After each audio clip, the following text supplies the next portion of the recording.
Hey guys, tonight we're stepping back tens of thousands of years into a world where your alarm clock is the drip of water echoing in a limestone cave and the smell of damp earth. You wake up not to the glow of your phone screen, but to the dim flicker of embers barely clinging to life. The walls around you are sweating with cold, the air heavy with smoke and the faint scent of animal fat. A dozen others are sprawled across hides nearby, shifting and groaning in their sleep. Someone coughs. Someone else snores like a broken mammoth horn. And you, unlucky you, are awake before the sun. Trust me, if you ever had to actually live like this, you probably wouldn't last a week. So, before you get comfortable, take a moment to like the video and subscribe, but only if you genuinely enjoy what I do here. And hey, leave a comment with your location and what time it is for you right now. I love knowing where in the world you're tuning in from. Now, dim the lights, maybe turn on a fan for that soft background hum, and let's ease into tonight's journey together. The first sensation you notice as you stir is how rough the stone floor feels beneath your body, even through the hide you slept on. It isn't like a mattress. It's uneven, bumpy, sometimes painfully sharp if you rolled wrong. You sit up, bones stiff from the chill, and see the faint outline of smoke rising from the hearth. Someone was supposed to tend the fire through the night, but judging by how faint it is, they dozed off. Typical. Fire is your heating system, your refrigerator, and your security alarm all in one, and the fact that a single careless nap could let it die is almost comically terrifying. Almost. You shuffle toward the fire pit, rubbing your hands together, coaxing what little glow is left from the embers. A few dry twigs, maybe some moss, and you lean in, blowing gently. Smoke curls into your eyes, making them sting. You cough, mutter something under your breath, and think about how much easier this would be if someone had already invented lighters. The embers flare, just barely, and then catch. Congratulations, you didn't freeze to death this morning. A small victory, but in the Stone Age, that counts as winning the lottery. The others begin to stir, stretching, scratching, yawning like a chorus of groggy bears. One child curls tighter into a hide, pretending to sleep a little longer. Another toddles toward the fire, eyes still half closed, hair tangled in knots. Their mother shoos them back before they stumble straight into the flames. Parenting, as it turns out, hasn't changed all that much. Stepping toward the cave entrance, you hear the faint trickle of water outside and the far-off rustle of leaves shifting in the early breeze. The world is waking. A sliver of pale light slices through the mouth of the cave, painting the rocky floor silver blue. You step outside, squinting against the sudden openness. The air is damp and cool, carrying the smell of wet earth and pine. Mist curls over the treetops, and a bird you can't name shrieks somewhere in the distance. Forget traffic noise or car alarms. This is your morning playlist now. You stretch, muscles still sore from yesterday's wandering, and look out at the valley below. Herds might be moving somewhere beyond the hills. The foragers will head toward the berry thickets. The hunters are sharpening their spears even now, muttering quietly about who'll get to lead. Survival isn't a hobby here. It's the full-time job, and nobody's allowed to quit. What did cavemen actually do all day? The short answer, they worked. The long answer is what you're about to live through. Every hour is measured in tasks. Keeping the fire alive, finding food, staying dry, patching wounds, keeping predators at bay. But tucked between those struggles, you'll also find small moments of laughter, play, and the very first sparks of what we'd call culture. Right now, though, your job is simple. Step into the light, breathe in the damp morning air, and prepare yourself. Today will be long. Today will be unpredictable. And today will feel eerily familiar, because in many ways, their world isn't as far from yours as you'd think. The cold air nips at your skin as you shuffle farther from the mouth of the cave. The ground is slick with dew, the kind that soaks instantly through your feet coverings, if you're lucky enough to have scraps of hide wrapped around them at all. The sky is painted in pale streaks of orange and pink, but the sun hasn't climbed over the ridgeline yet. The world feels both empty and buzzing, like the planet itself is stretching after a long sleep. Your stomach growls. That's the soundtrack of every morning out here. Hunger. There's no pantry to raid, no fridge to open and sigh at. Every meal is a gamble, and right now, breakfast depends on what you and your group can scavenge. You think about those people today who do intermittent fasting. Cute idea. For you, fasting isn't optional, it's just called living. You wander past rocks slick with moss and pause at a patch of damp soil where paw prints have sunk deep. You crouch, tracing them with your finger. Broad, round, with claws digging little crescents into the earth.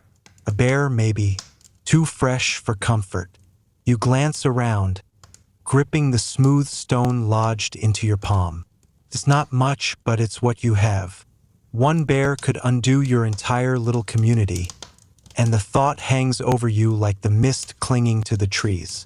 Back at the cave entrance, the others are emerging one by one. A few of the younger men shoulder their spears and talk in low voices, already itching to disappear into the woods in hopes of antelope. Children cling to their mothers, who are already scanning the ground for edible greens or roots. A pair of elders settle near the fire pit, warming themselves and muttering in the guttural rhythm that passes for comfort here. And you, well, you're caught between worlds. Old enough to carry weight, not old enough to command. So you tag along with the foragers, which is just a fancy way of saying, you wander around and hope lunch doesn't poison you. You step carefully into the undergrowth. The forest is dripping from last night's rain, every leaf glistening.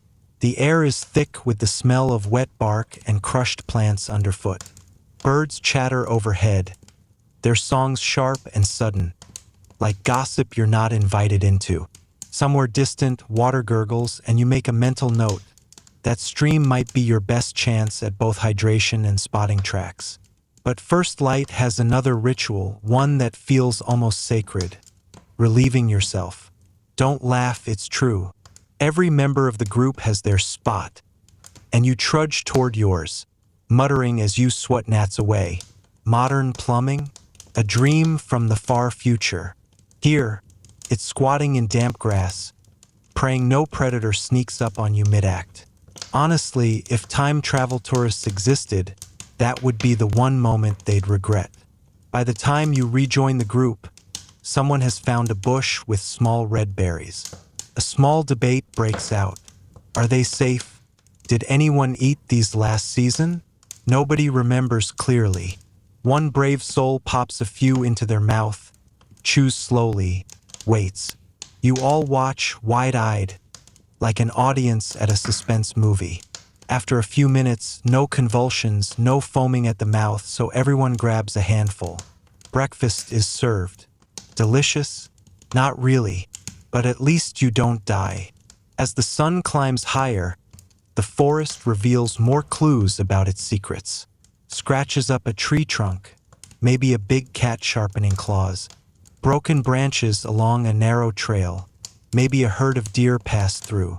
You squint, piecing the puzzle together. This is how people survive. Observation layered on memory layered on guesswork. And sometimes it works. Somewhere nearby you hear laughter. Two children have found a beetle the size of their fists, and they chase it across the leaves, squealing. Their play feels timeless. Every generation of humans has watched children discover joy in the strangest little things. You smile despite yourself. Even in the harshest times, playfulness carves out space. But the morning's peace doesn't last. A rustle too heavy for a bird, too deliberate for the wind. The group freezes. You strain your ears, pulse quickening. Something is out there. Maybe just a deer, maybe not. A spear is lifted, eyes darting. The silence stretches, taut as a bowstring. Then, slowly, the noise fades. Whatever it was, it's gone. You exhale, the tension melting just enough for everyone to keep moving. Another ordinary morning. Survival punctuated by brief, terrifying reminders of how fragile you are. And yet, as the sun finally breaks fully above the horizon, spilling gold across the valley, you can't help but marvel. The day is beginning, and you are still here, which, in this world, is already a small miracle. The fire crackles with a little more confidence now, thanks to the patient blowing and wood gathering you did earlier. Its smoke snakes upward, clinging to the ceiling of the cave like a reluctant guest who doesn't want to leave. Around it, the group clusters, half for warmth, half for the comfort of light. You notice the way people glance at it, as though the fire were some divine babysitter keeping watch over you all. And honestly, they're not wrong. Every band has one person tasked with staying awake through the night to feed the flames. The firekeeper, though no one's giving out titles or paychecks. Last night, that job fell to Darrow. The guy currently snoring against the wall, drool soaking into his fur wrap. The embers nearly died on his watch, and everyone knows it. If fire had gone out completely, you'd be shivering right now, gnawing on frozen roots, and probably arguing about who has to hike miles to steal embers from a neighboring camp. And those neighbors? Let's just say people don't exactly lend fire like sugar. You poke the logs, sending a shower of sparks into the air. It's hypnotic. Sparks drift like tiny orange stars before fading into nothing.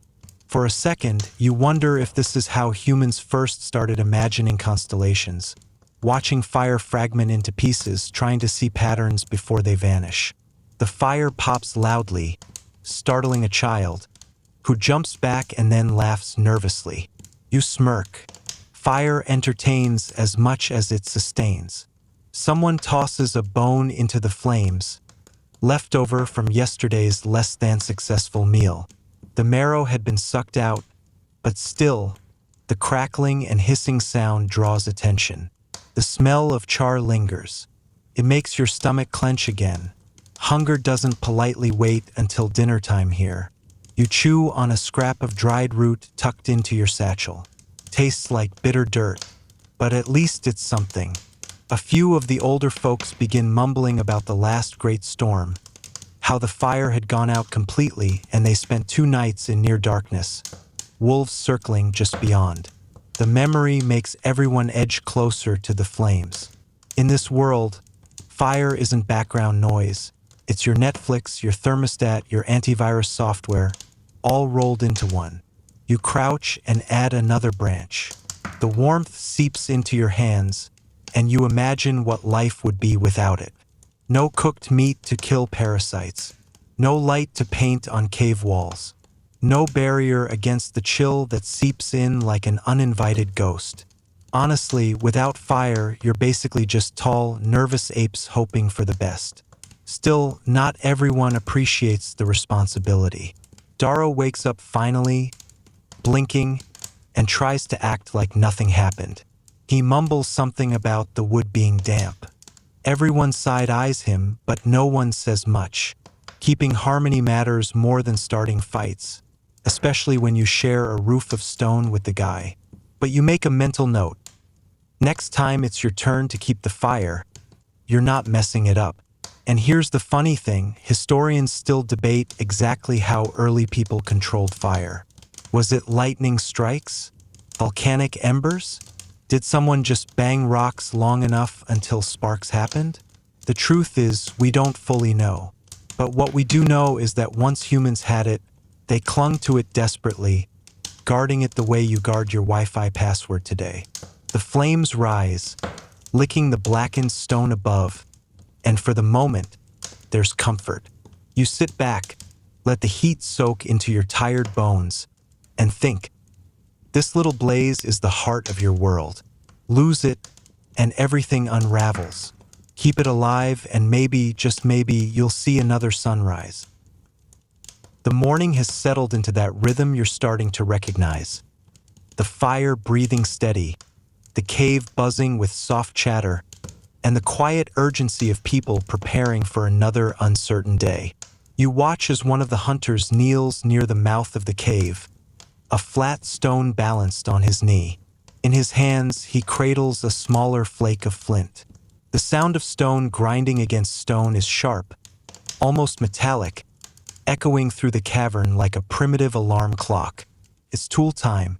You shuffle closer, curious. The hunter's fingers are steady, practiced. He strikes the flint just so, and a thin shard snaps off, razor sharp. He tests the edge with his thumb, frowns, then chips another. Each tool has to be coaxed from the rock, almost like the blade was always there, just waiting to be freed. And here's the irony. This man can shape a weapon from stone with nothing but patience and a knack for angles, but ask him to fix a squeaky door hinge, and he wouldn't even know what a hinge is. You take one of yesterday's chipped scrapers and run your hand along its edge. Rough, uneven, but sharp enough to slice through animal hide. Not quite the latest kitchen gadget, but effective. These tools are survival's Swiss Army knives. They cut meat, scrape hides, split fibers, even carve marks into wood. Every person in the group has their favorite, worn down from use, edges dulled and resharpened until the stone itself is nearly gone.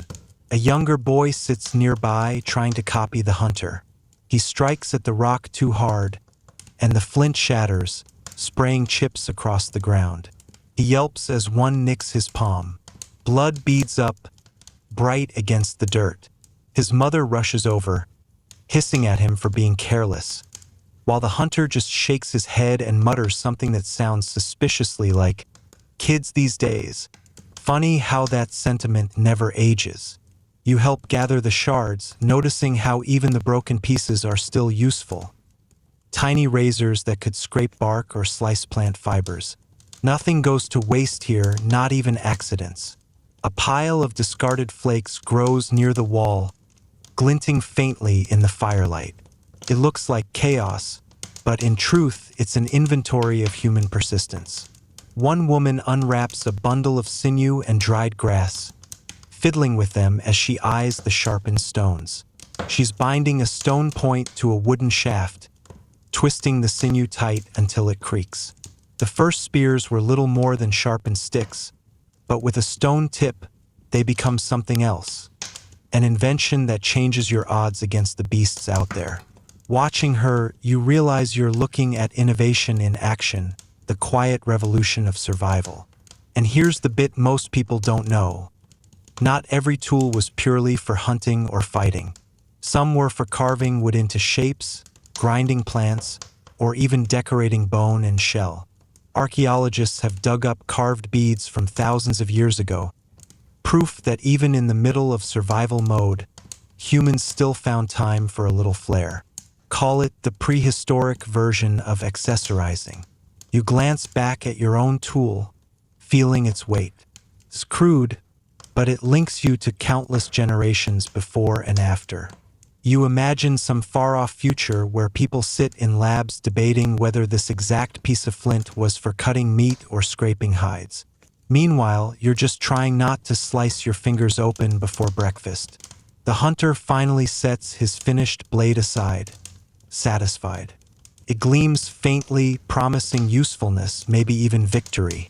The boy, still sulking over his cut, presses a wad of moss to his hand while glaring at the pile of shattered flint. You can't help but smirk. Failure hurts, but it teaches. Always has, always will.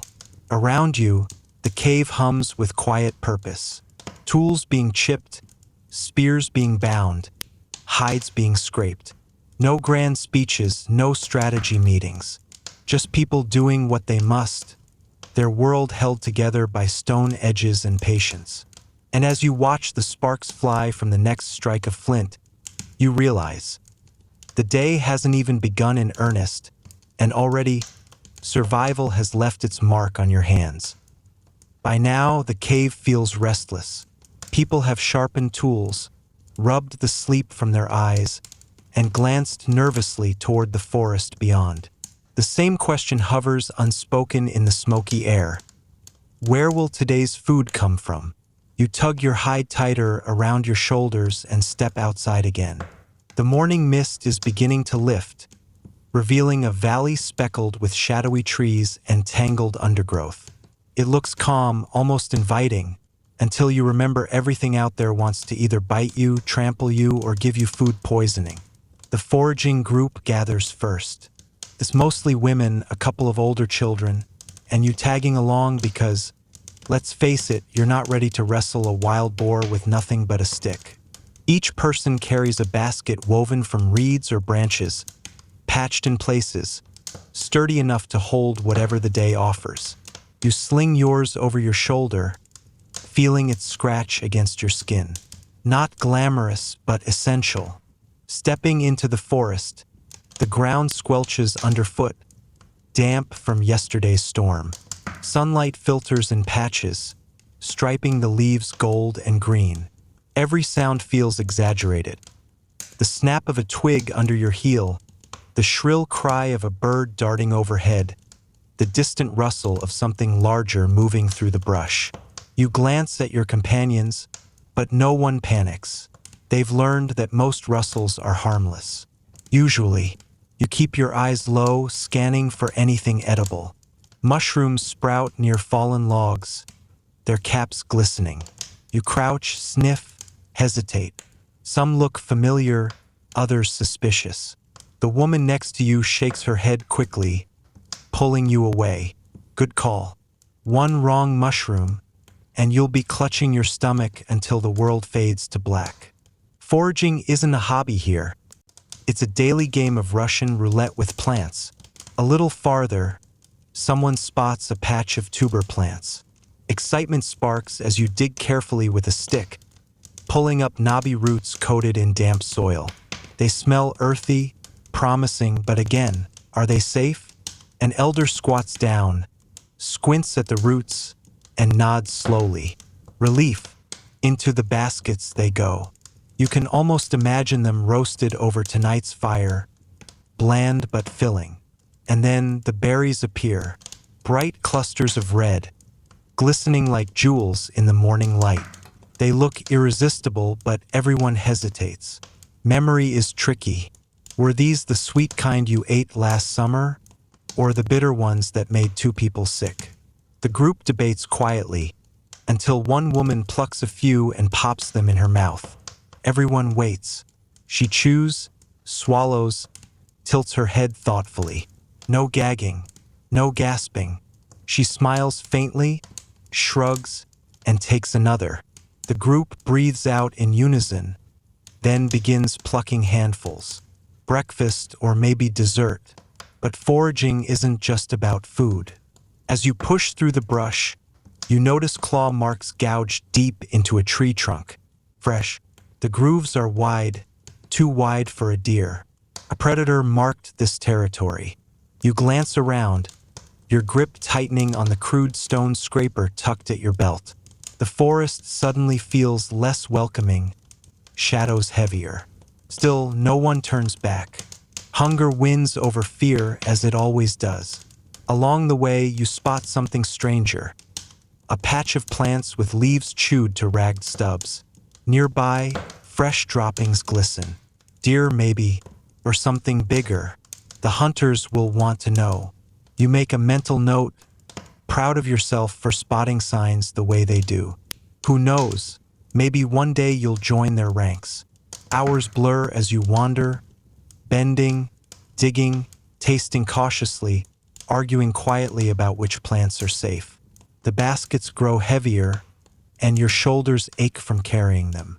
Sweat trickles down your neck despite the cool air. At one point, you trip on a root and nearly spill everything, earning a round of muffled laughter. Even in this harsh life, humor slips through. Finally, as the sun climbs higher, the group pauses to rest. You sit on a fallen log, chewing a sour berry, its juice staining your fingers. A child runs past chasing a dragonfly, laughing, her feet kicking up damp leaves. For a brief moment, the forest feels almost gentle. You tilt your head back, watch sunlight flicker through the canopy, and think, Maybe this day won't be so bad. Of course, you know better. The day has only begun, and the forest, with all its gifts, never lets you forget how quickly fortune can change. The berries in your hand gleam like little drops of blood against the green leaves. They look delicious. Too delicious, really. That's the trick of nature. It loves to dress danger in bright colors. You roll one between your fingers, feel the skin taut like stretched leather, and hesitate. Your stomach growls, your mouth waters, and yet every instinct whispers, this could be the end of you. You glance at the others. A boy no older than 12 stuffs berries into his mouth with reckless delight, his cheeks bulging like a squirrel. His mother smacks his arm, muttering sharp words, but it's too late, he's already swallowed. Everyone watches, half amused, half terrified. 5 minutes pass. He looks fine. 10 minutes, still fine except for the smug grin he throws his mother. You sigh in relief, but keep your portion small. Hunger is persuasive, but death by berry? That's just embarrassing. This gamble happens daily. You remember yesterday, when someone found mushrooms shaped like little umbrellas. They looked harmless, even tasty. Within an hour, one man doubled over, clutching his stomach, groaning in pain so loud it echoed off the trees. The group frantically tried every trick they knew, chewing bitter herbs, pressing water-soaked moss to his lips.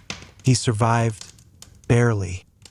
His color returned by morning, but the memory of his writhing lingers like a shadow.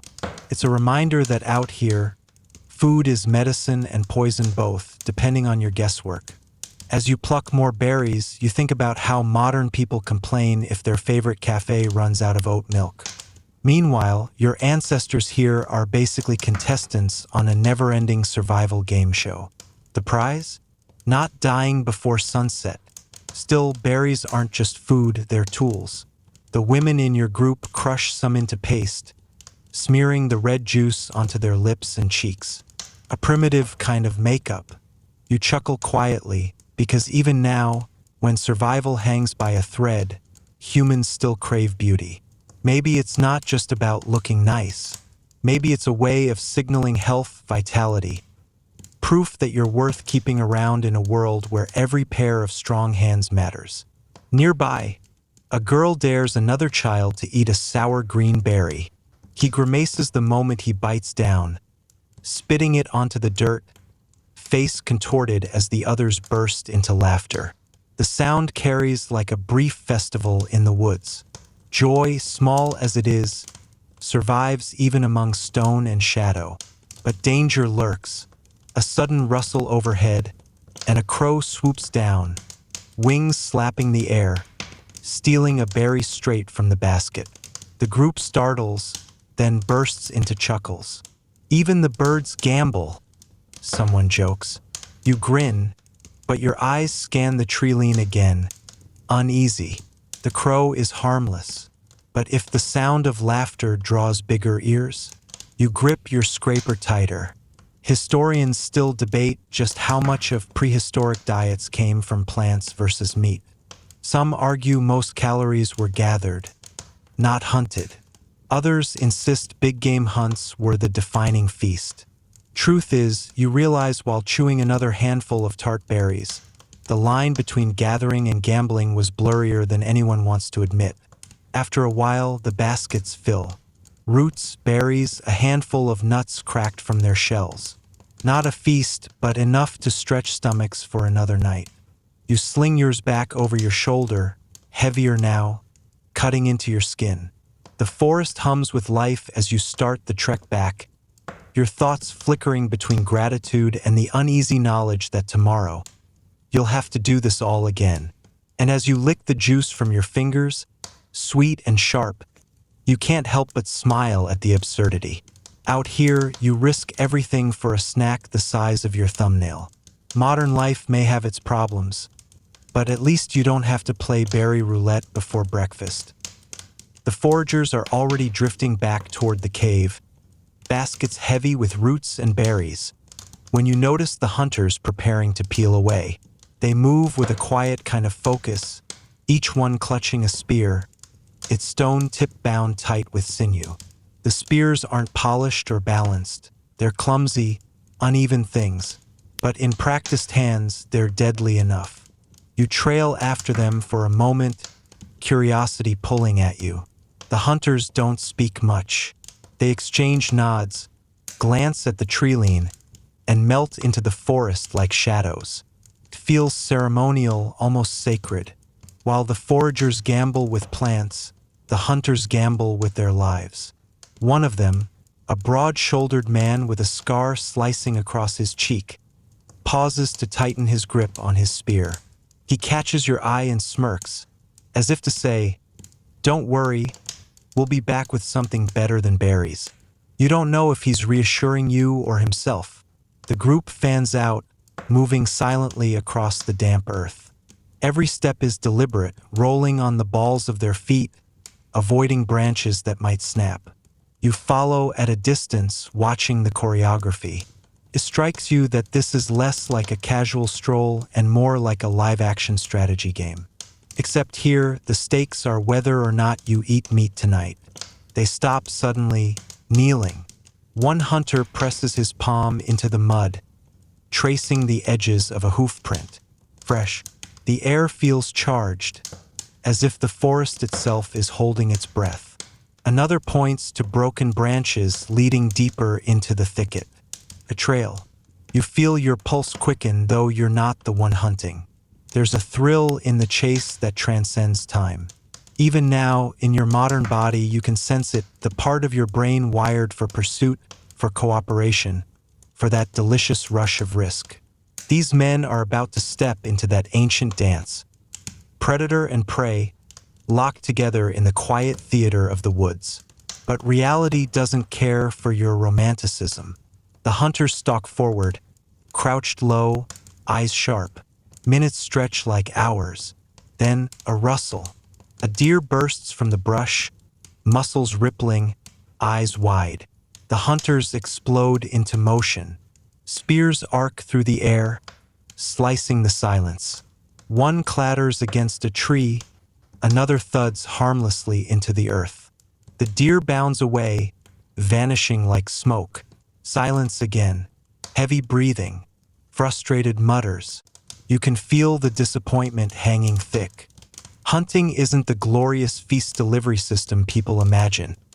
It's mostly failure, sweat, and empty hands. The men retrieve their spears, check for cracks, and share a long look that needs no words. Not today. You stay quiet, sensing their embarrassment. It's not just about food, it's about pride, about proving their skill, about showing they can protect and provide. Returning empty-handed stings worse than hunger. One of them kicks at the dirt, muttering. Another scratches at his scar absently. They don't want witnesses to this. But even failure has its lessons. The hunters note the trail, memorize the deer's direction, plan silently for next time. They'll try again tomorrow or the next day. Persistence is the true weapon here. Historians argue endlessly about how often our ancestors succeeded in hunts. Some say big kills were rare celebrations. Others insist meat was regular fare. Standing here, watching sweat drip from the hunter's brows, you realize the truth is likely somewhere in between. Enough to keep hope alive, but not enough to ever feel secure. The men finally turn back, spears slung, faces hard. They vanish into the trees again, this time not chasing, but retreating. You trail after them, the taste of berries still faint on your tongue, and you wonder, tonight, will the fire crackle around roasted meat, or will the group gnaw on bitter roots once more? By the time you drift back toward camp with the hunters, the sun is already drooping lower in the sky. Its light spills gold across the clearing, and the smell of earth grows heavier, damp with the promise of evening. The foragers have already returned, and their baskets are spread open like a display at some prehistoric farmer's market. Roots, berries, a handful of edible leaves. No one cheers for these finds, but no one sneers either. It's dependable food, and dependable food is what keeps you alive. The hunters, though, walk in with their hands empty. You can feel the shift in the air. Children glance up eagerly, then glance away, disappointed. One woman stirs at a small fire pit, pretending not to notice. The hunters sit down a little farther from the main cluster, shoulders stiff, as if the ground itself scolds them. But hunger doesn't leave room for sulking. The group begins to sort through what they do have. Roots are roasted over the fire, skins blackened and blistered until they split with steam.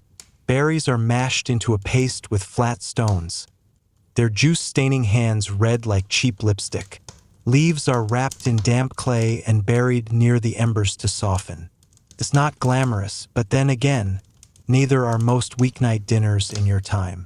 Microwave noodles and scorched roots don't feel so different if you squint. You crouch close, and the smoke curls into your eyes, stinging. The fire smells rich, like wood resin and damp grass. Someone tosses in a scrap of bark, and it pops, sending sparks into the darkening air. Children wander over, tugging at chunks of roasted tuber, blowing on them before biting. Their laughter mixes with the crackle, and suddenly, the camp feels alive again. Still, there's no escaping the truth. This is survival food. No fat sizzling, no marrow-rich broth. Just starchy, bitter roots that fill the stomach but leave you dreaming of something better. You can see it on their faces. The older ones chew slowly, thoughtful, as though remembering the rare times when a hunt did succeed. When grease slicked their fingers, when meat juices ran down their wrists. Here's a strange little fact. Some scientists suggest that much of our brainpower grew out of this hunger-driven balance. Meat provided bursts of energy and nutrients, roots filled in the gaps, and together they shaped the very way you think. Your mind, right now buzzing with images of firelight, is in some ways carved by these ancient dinner menus.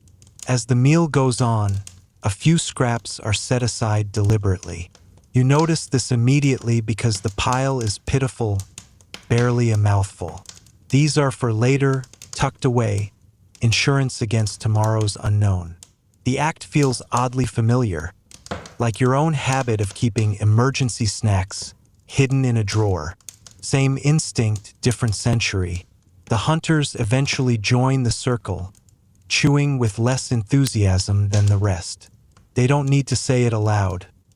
Their failure is softened by the roots, by the community, by the simple fact that everyone is fed, at least enough to last the night. But they're already planning tomorrow. You can see it in their glances at the treeline, in the way they sharpen the edges of their spears with slow, rhythmic strokes as they eat. The fire deepens into a bed of glowing coals. The shadows stretch longer, wrapping around the camp like a cloak. One child tries to mimic a hunter, puffing up his chest, brandishing a stick. The others laugh, chasing him until they collapse in a heap, giggling into the dirt. It's a reminder that even here, even in scarcity, play still finds a way. And in that flickering orange light, you realize something both comforting and unsettling. This meal is exactly the same one eaten countless nights across tens of thousands of years. The same smoke, the same bitterness on the tongue, the same dull ache of not quite enough. The fire is a time machine, and tonight you are seated at its edge. The last wisps of smoke from the fire drift upward, thinning into the dark as the sky settles into a blanket of deep blue. Stars prick through one by one, and the chill in the air wraps itself around your shoulders like an impatient guest. You draw closer to the fire, and so does everyone else. Knees touching, shadows overlapping until you're all a single flickering shape against the night. This is when the stories begin. Not stories in the sense you know them, no neat plot arcs, no moral at the end. Instead, they are fragments. a hunter describing the flash of antlers disappearing into the trees, a forager recalling a patch of berries found weeks ago, a grandmother humming half a tune that seems older than anyone alive. Words scatter like sparks, and the group catches them, weaving them together into something shared. You sit in the circle, smoke curling past your nose, and you realize this is entertainment. No Netflix queue, no shuffle playlist, no endless scroll. Just the fire and the voice of whoever speaks next. The flames lick the air, and each face becomes a canvas of orange and shadow. When someone laughs, it's quick and raw, carried on the crackle of burning wood. One man gestures broadly as he speaks, and his shadow dances huge against the stone wall behind him. It's theater in its most ancient form. A child shrieks when the shadow beast looms, then hides behind a sibling. You smile because you know this exact same joke has been made by countless fires before, stretching back so far it makes your head spin. Here's a curious fact. Some researchers believe that storytelling by firelight was more than just fun. It shaped our brains. The glow calms your eyes, slows your heart, and makes you linger in the moment. Words settle deeper. Ideas stick. You can almost feel it happening to you now, as if your mind is soft wax and the stories are pressing their seal. One of the elders points upward suddenly, and the entire group tilts their heads back. The sky is staggering, soaked in stars, sprayed in impossible numbers, bright enough that the Milky Way cuts across like a river of frost. You gasp without meaning to. Imagine looking up at that every night, unpolluted, infinite. It makes you feel tiny and massive all at once. Someone whispers about the stars being ancestors watching. Another mutters that they're campfires belonging to tribes in the sky. A child insists it's just holes in a giant hide stretched overhead. There's no consensus, and no one expects one. The fire cracks louder as if in agreement, and the group falls into silence. You hear only the night, the chirp of insects, the low hoot of something feathered, the shuffle of a body adjusting in the dirt. The quiet is heavier here, like it has its own weight. It presses against your ears until even the smallest sounds, your own breath, the snap of a twig far off, feel enormous. You shift, and the ground beneath you is hard, uneven, unforgiving. There are no cushions, no chairs, no soft couch waiting. And yet, as bodies lean together and fireside warmth pools in your skin, the harshness fades a little. Comfort here is measured differently. Not by how soft the ground feels, but by who sits beside you. The stories trickle down into murmurs, and soon only the fire is speaking, sighing and hissing as logs collapse inward. The circle leans tighter, shoulders brushing, a silent choreography rehearsed for thousands of years. Your eyelids grow heavier, not just from the smoke, but from the rhythm of the night itself. And as your head dips forward, you wonder. Maybe this was the first true bedtime story, not a crafted fairy tale, but the simple act of sitting by a fire, hearing voices soften until sleep pulled you under. You finally give in to the weight pressing against your eyelids. The fire still flickers, but you slip sideways, cheek resting on your arm, knees curled up. It's not a neat 8-hour stretch like you expect. Your body wakes and drifts again. Sleep comes in fragments, like beads scattered on the ground and picked up in different moments of the night. This is what life without clocks does to you. Instead of a single, unbroken block of slumber, cavemen likely slept in 2 phases. One stretch after the fire dies low, another before dawn seeps into the horizon. Between those stretches, there's a quiet interlude, time for whispering, stoking the embers, maybe even sneaking away for a moment under the stars. You've just rediscovered what some historians call first sleep and second sleep. The ground is hard, full of poking stones and roots. You toss and shift to find a comfortable dip. There's no mattress to sink into, no pillow that remembers the shape of your head. A folded hide is luxury. Most of the time, it's just dirt warmed by yesterday's sun. And you might think, how on earth did anyone survive this? Well, partly because you're exhausted. After a day of hunting, foraging, and endless walking, your body will happily collapse anywhere. But here's the twist. You're not alone. Others are breathing nearby, chest rising and falling, a chorus of snores and coughs and murmurs. The warmth of their bodies fends off the chill. Safety comes in numbers. If one person stirs at a strange sound, the whole group is instantly alert. Sleep isn't just rest. It's a communal act, guarded by proximity. Somewhere in the darkness, a child whimpers and is pulled closer by a parent. On the far side of the circle, a man turns onto his back, the firelight outlining his ribs like branches. You listen to the rhythm of their sleep and realize this isn't the silence you know. It's living silence, broken by the sighs and breaths of a dozen others. What's especially odd is that the night doesn't feel endless. Without electric lamps stretching the day, darkness is simply accepted. Once the fire dwindles, you either sleep or you sit with the shadows. That quiet stretch between first and second sleep, some believe it was a time of meditation, of whispered stories, even of unexpected intimacy. Can you imagine waking up at 2 a.m. not to scroll your phone, but to contemplate the meaning of dreams under a sky so vast it makes your bones hum? And speaking of dreams, you drift through them in ways both familiar and strange. You dream of running after prey, of slipping into rivers, of voices that don't belong to anyone you know. Sometimes those dreams are treated as more than imagination. They're omens, messages, warnings. The boundary between waking and sleeping is thinner here, like a curtain you can almost pull aside. Was it the brain sorting memories? Or did they believe the dream world was just another kind of hunting ground? One where spirits roamed and answers hid? No one can say for certain. The night stretches on, marked only by the gradual paling of stars. Eventually, the sky lightens into gray, and you feel the second wave of sleep dissolve. A rooster doesn't wake you, an alarm doesn't scream. It's the gradual push of dawn that nudges you upright.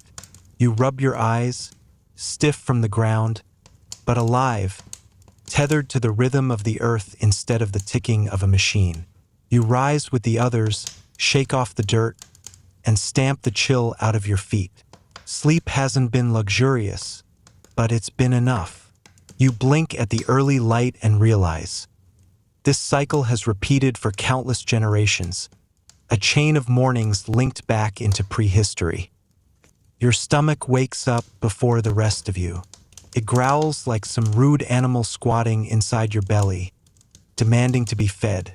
There's no snooze button for that, no quick reach for a cereal box or toaster. Breakfast here is not a guaranteed ritual. It's a negotiation with nature itself. The fire is coaxed back to life, blowing into fading embers until they flare orange again. Smoke drifts through the cool dawn air, and soon the smell of roasted roots or dried meat lingers. That's your first taste of the day. Something that survived the night without rotting or being stolen by scavengers. If you're lucky, you still have a bit of marrow-rich bone to crack and sip. If not, you chew tough strips of dry deer until your jaw aches. It feels primitive, but it's also strangely efficient. A pocket of berries gathered yesterday becomes a morning treat.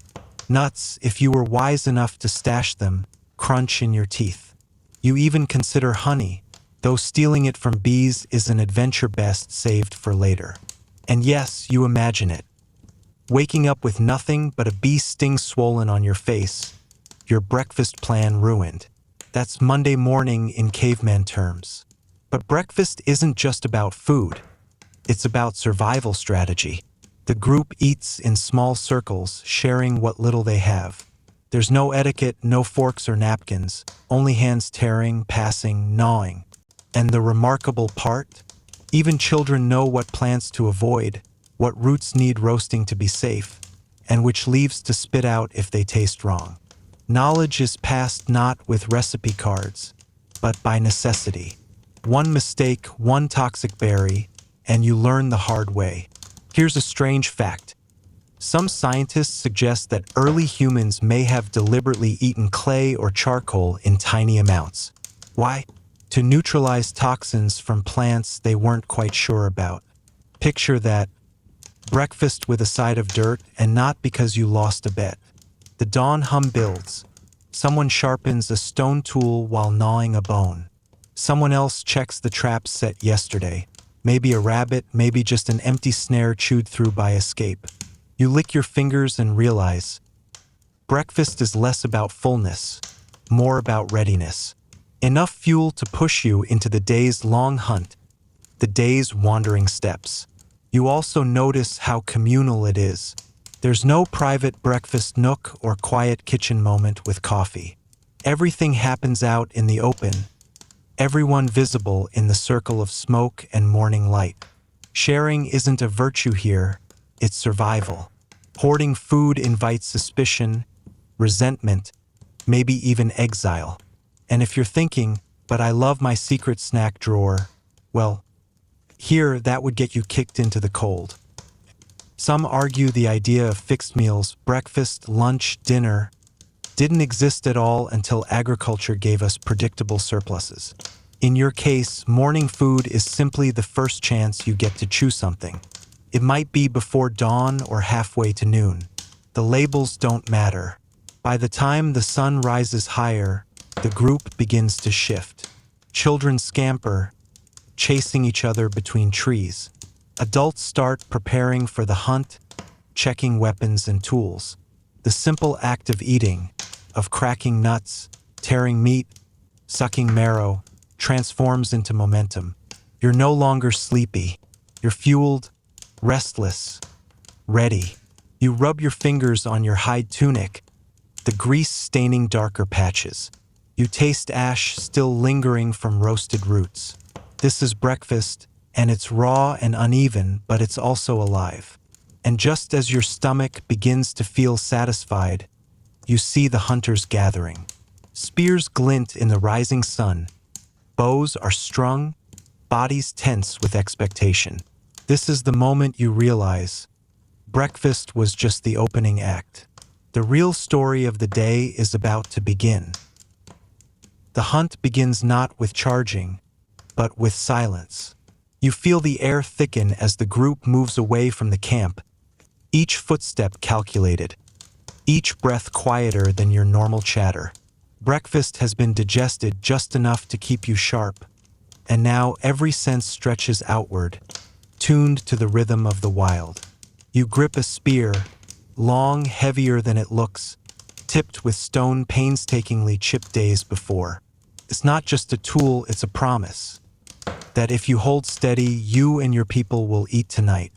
If you fumble, the woods will simply swallow your mistake, and you'll go home with nothing but sore legs. The path winds through tall grass, dew soaking your ankles. Birdsong flickers above, but you're listening for something else. The soft thud of hooves, the distant snort of a boar, maybe the flutter of wings disturbed by movement. Your companions fan out, eyes scanning, noses even catching faint traces of musk or dung. Yes, you'd be surprised how often your nose becomes a tracking tool. Imagine going to the grocery store and finding the meat aisle by smell alone. Welcome to prehistoric shopping. Suddenly, a set of hoof prints. Fresh. You crouch, tracing the edges with your fingers, still damp with soil. This is where the tension climbs. You're not alone in this pursuit. Predators are out here too. Wolves, lions, even saber-toothed cats in earlier ages. Every hunt is a race against them. Who claims the prey first? Here's the strange truth. Cavemen weren't always sprinting with spears. More often, they used endurance. That's right, you, sweaty and stubborn, could outlast a deer by simply jogging after it for hours until exhaustion tipped the balance. Persistence hunting, it's called. It sounds ridiculous until you realize your legs are built not for speed, but for stamina. You might lose a 100-meter dash, but in a marathon, you're the ancient champion. Your group signals, hands raised, fingers twitching. There's a rustle up ahead. You see it. The flank of a red deer grazing, antlers sweeping the air like branches. Heartbeats quicken. This is it. Spears are lifted. Bows creak. Every muscle in your body screams to rush, but instinct tells you, wait for the right angle. And then the chaos. Someone whistles sharply, startling the animal into flight. It bolts, and the hunters explode into motion. Feet slam the earth, voices shout. The world collapses into sprinting limbs and the pounding drum of pursuit. You are running now, lungs burning, arms clutching your weapon. You throw. The spear sails, cutting air. It misses, clattering against stone. Your stomach knots, but another hunter's strike lands true. The deer staggers, falls, and the group surges. The kill is brutal, fast, efficient. Not glorious, not romantic, just raw survival. And when it's done, silence settles again, heavier than before. As you kneel beside the body, you notice something odd. The hunters pause not only to carve meat, but to murmur softly, almost reverently. Seems even here, in this rough world, death demands acknowledgement. Some anthropologists believe early humans held rituals for prey, thanking animals, whispering words before butchering. Whether out of respect, fear, or superstition, it's hard to say. Some argue that meat was rare, a prize of luck rather than routine. Others suggest large communal hunts shaped everything, our cooperation, our tools, even our brains. You, standing here with blood on your hands, can't answer that. But you feel the weight of it. One animal's life equals your tribe's survival. Now comes the less glamorous part. The butchering is messy. Bones crack. Steam rises from fresh flesh. Grease coats your palms until your spear feels slippery. Children will carry chunks of meat back on their shoulders. Women will strip hides for clothing and shelter. Sinew will be twisted into bowstrings. Nothing is wasted, not even marrow, not even the hooves. And as strange as it sounds, you almost smile. Because in this moment, the hunt has proven something about you. You belong. You're part of a circle that extends back thousands of years, bonded by fire, by chase, by feast. But there's still the long walk home, carrying your share, feeling your muscles ache. And the day isn't over, not even close. As the sun climbs higher, the real work begins, turning this carcass into survival. The deer lies before you, heavy and still, its weight transformed into the tribe's work for the rest of the day. You crouch down, knife in hand, or rather, a flake of flint sharpened thin as glass. Feels clumsy at first, but once you drag it across the hide, you realize just how efficient stone can be. The skin peels back in long strips, a thick, musky scent rising with the steam. Your nose wrinkles, though you know in a few hours, the smell of roasting meat will make your stomach growl like you've never eaten before. Butchering isn't glamorous. It's tedious, sticky, and exhausting. Everyone joins in. One person holds a leg taut, another wedges stone into the joints. You, with tired arms, scrape sinew away from bone. The sound is unforgettable, like tearing wet rope. Modern, you might flinch at this, but ancient, you leans into it. This is how your ancestors made string, bowstrings, thread to sew hides. Every tendon is potential. Nothing gets tossed aside. Children scamper around the edges, picking up smaller bones, laughing when one cracks open to reveal the rich marrow inside. Imagine little hands scooping marrow like it's prehistoric peanut butter. Spread it on bark, lick it clean. High in fat, high in calories, This gooey treasure kept small bellies full when meat was scarce. It wasn't just a snack, it was survival fuel. The hide itself takes a team to strip. It's heavy, awkward, and will soon be stretched on poles near the camp, scraped again and again until it becomes clothing, bedding, or even a makeshift tent flap. If you're wondering about shoes, yes, cavemen had them, made from leather scraps wrapped and tied. They weren't Nike, but they kept frostbite away. And here's an odd little fact. Some sites suggest that early humans even used the stomach of animals as a container, a water skin before plastic bottles existed. Picture someone handing you a sloshing deer stomach like it's your Yeti tumbler. Practical? Absolutely. Appealing? Not so much. You glance around at your companions, noticing how the tasks flow like choreography. Someone hacks ribs free, another piles the meat onto a hide for transport. Another chips fresh flakes off a stone to resharpen tools dulled by bone.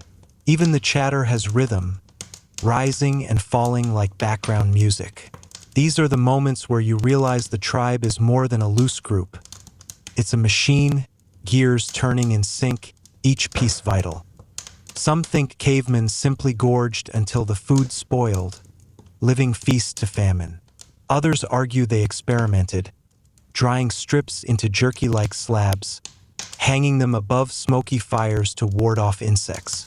You watch as your group leans toward the latter, piling wood, letting thick smoke curl into the sky. The smell clings to your hair, your skin, but it also means tomorrow, and the next day you'll still have something to chew. One of the hunters jokes, gesturing at a massive haunch of meat that looks like it belongs on a cartoon dinner table. Everyone laughs, because the truth is, tonight, bellies will be stretched, stories told louder, sleep deeper, and maybe, if fortune smiles, the leftovers will hold long enough to keep hunger at bay when the forest proves stingy. You wipe your hands on grass, streaks of red smearing green. Fat clings to your nails, sticky and unyielding. And yet, you feel a flicker of pride. Because while the hunt was exhilarating, it's the messy, repetitive, uncelebrated labor that truly keeps your people alive. The sun is sliding lower now. Shadows stretch long, the air grows cooler, and the campfire sparks to life with sizzling slabs of meat balanced on sticks. A rich aroma curls into the dusk. Children clap, elders hum. The entire camp vibrates with anticipation. And tomorrow? Well, tomorrow brings something quieter but just as vital. The gathering of plants, roots, and berries. You'll find that not all survival comes from spears and sweat. Sometimes, it comes from knowing which leaf won't kill you. The forest in the morning is a different beast. Soft mist clings to the branches, and the air feels cooler against your skin. After the heat of yesterday's hunt and the endless butchering, you almost welcome this change. Your steps sink into damp soil, and every footfall seems to release a different fragrance. Earthy, mossy, faintly sweet. Hunting may have been thrilling, but gathering requires something subtler. Patience, memory, and a nose for what won't poison you. You crouch near a patch of green and hesitate. The leaves look inviting, almost like spinach you'd find in a modern salad bar. But here, hesitation means survival. A careless bite could swell your throat shut or make your stomach churn until you can't walk. The older women in the group, keepers of memory, show you how to rub a leaf, smell it, test it against your skin. It's like a slow ritual, half science, half inherited magic. They know which roots fatten in spring, which berries ripen in summer, which mushrooms are trustworthy. Mushrooms, though, they're the tricksters. Bright red caps tempt you, and you almost reach out, but someone slaps your hand away with a sharp word. You learn quickly, color doesn't equal safety. The dull, muddy-looking fungi might save you, while the beautiful ones will drop you into fevered dreams you don't wake from. And here's something you wouldn't expect. Cavemen weren't just foragers. They were chemists in their own right. Certain plants doubled as medicine. Chewed willow bark could soothe pain long before aspirin bottles cluttered pharmacy shelves. Leaves ground into pulp treated wounds. Some historians even suggest that early people recognized the properties of garlic or onion-like bulbs, not just for taste but to fight infection. Imagine your ancestors inventing antibiotics with nothing but a patch of dirt and a good eye. Children trail along, fingers stained purple from berries, giggling when their tongues turn the same color. They don't worry about deathly mushrooms because adults hover close, correcting mistakes with the firmness of people who can't afford to lose a single member of the tribe. Survival isn't just about eating.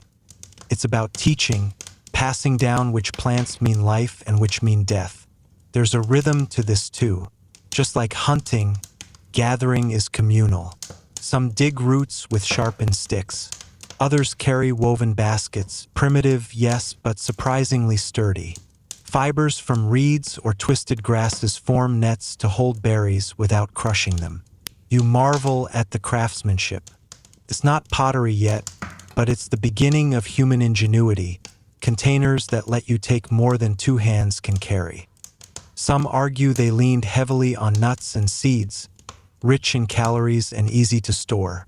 Others highlight tubers, the starchy underground lifeline you might dismiss as bland, but which could mean the difference between life and starvation. Recent digs even suggest that grinding stones held traces of wild grains, hinting that bread, or at least porridge, has roots far deeper than we imagined. Yes, somewhere out there, a caveman may have been the first baker, long before sourdough starters became Instagram famous. You pause beside a stream, dipping your hands into cold water, feeling grit wash away. The group spreads out, baskets filling with color, greens, yellows, deep reds. Someone pulls a tuber from the ground, and you smell the earthy sweetness rising, not unlike a raw potato. This, paired with the smoked deer meat from yesterday, will be tonight's meal. A balance between the thrill of the chase and the quiet assurance of the earth's gifts. And as you straighten your back, sore from crouching, you realize something simple. Gathering isn't just backup for hunting. It's the backbone. Meat came and went, but plants were steady. They gave variety, nutrients, and, oddly enough, comfort. Because no matter how brave you feel with a spear in hand, nothing soothes like chewing something safe and familiar. You sling a basket onto your shoulder, adjusting the strap of twisted fiber biting into your skin. Around you, voices rise and chatter, laughter, the occasional sharp call when someone strays too close to a patch of dangerous fungi. The forest is generous, but it is not kind. You have to know how to ask for its gifts without offending. And tomorrow, the forest will still be here, but your tribe has another task. The plants and meat sustain the body, yes, but fire sustains the soul. That's where you'll go next, watching how flames were not just warmth and cooking, but the heart of every camp. The sun is sinking when you gather with the others. Shadows stretch across the ground, long and lazy, until the world begins to blur into twilight. This is when the real magic happens. Not in the hunt, not in the forage, but in the glow of fire. The first spark crackles, born from stone striking stone, and suddenly your world is no longer just cold dirt and dark sky. It's color, movement, warmth. You watch the flames leap and twist, orange licking into blackness. The crackle is hypnotic, like the fire has its own language, whispering secrets to anyone patient enough to listen. You lean closer, feeling heat sting your cheeks, the smell of smoke clinging to your hair and skin. You'll carry that scent with you until morning, a badge of belonging. Fire is more than survival, it's transformation. A strip of meat becomes tender and safe, its fat sizzling down into the flames. Roots dug from the earth soften, releasing sweetness they never had raw. Even the bitter leaves mellow under heat. Suddenly, dinner is more than just filling your stomach. It's flavor, comfort, ritual. The children's eyes widen in the flicker, their shadows dancing larger than life on the walls of stone or the trunks of trees. For them, the fire is a playground for imagination. They see animals in the sparks, or spirits flickering just out of reach. And you find yourself doing the same. It's oddly human to stare into fire and see meaning. Maybe that's why, even now, we still light candles to pray, or sit by campfires telling stories long into the night. Point one curious fact. Fire also protected you from predators. Lions, bears, wolves. They weren't nearly as brave when faced with this unnatural light. Early humans figured it out quickly, keeping flames alive at all costs. Some groups even carried embers from camp to camp, never letting them die. You imagine someone stumbling along, cradling a glowing coal wrapped in bark and leaves, like carrying a tiny sun in their hands. Of course, historians still debate the timeline. Some say controlled fire dates back hundreds of thousands of years. Others argue it was sporadic, a lucky lightning strike here, a volcanic spark there, until someone finally figured out the trick of making it at will. But what everyone agrees on is this. Once humans learned to summon fire whenever they wanted, the world changed forever. You sit back, chewing on roasted tuber, its texture soft and smoky. A sip of water feels sharper after the heat of food, and for a moment you almost laugh. Caveman fine dining, course 1, venison smoked to perfection. Course 2, starchy root in ash. Dessert, a handful of half-crushed berries. Not exactly Michelin-starred, but you can't complain. Then comes the talking. Around fire, silence is almost impossible. Someone hums. Another claps a rhythm with hands or sticks. Voices rise, telling stories about the day's hunt or the dangers of the forest. Sometimes the tales are warnings disguised as legends. A spirit that punishes those who eat the wrong berries. A beast that hunts anyone who strays from the fire's glow. It's entertainment, yes, but also memory, a way to teach without textbooks. You notice something else, something quieter. Fire doesn't just protect or cook, it gathers. No one wants to sit alone in the dark when there's warmth and laughter at the center. The flames pull you closer, binding you to the group, making your existence less lonely.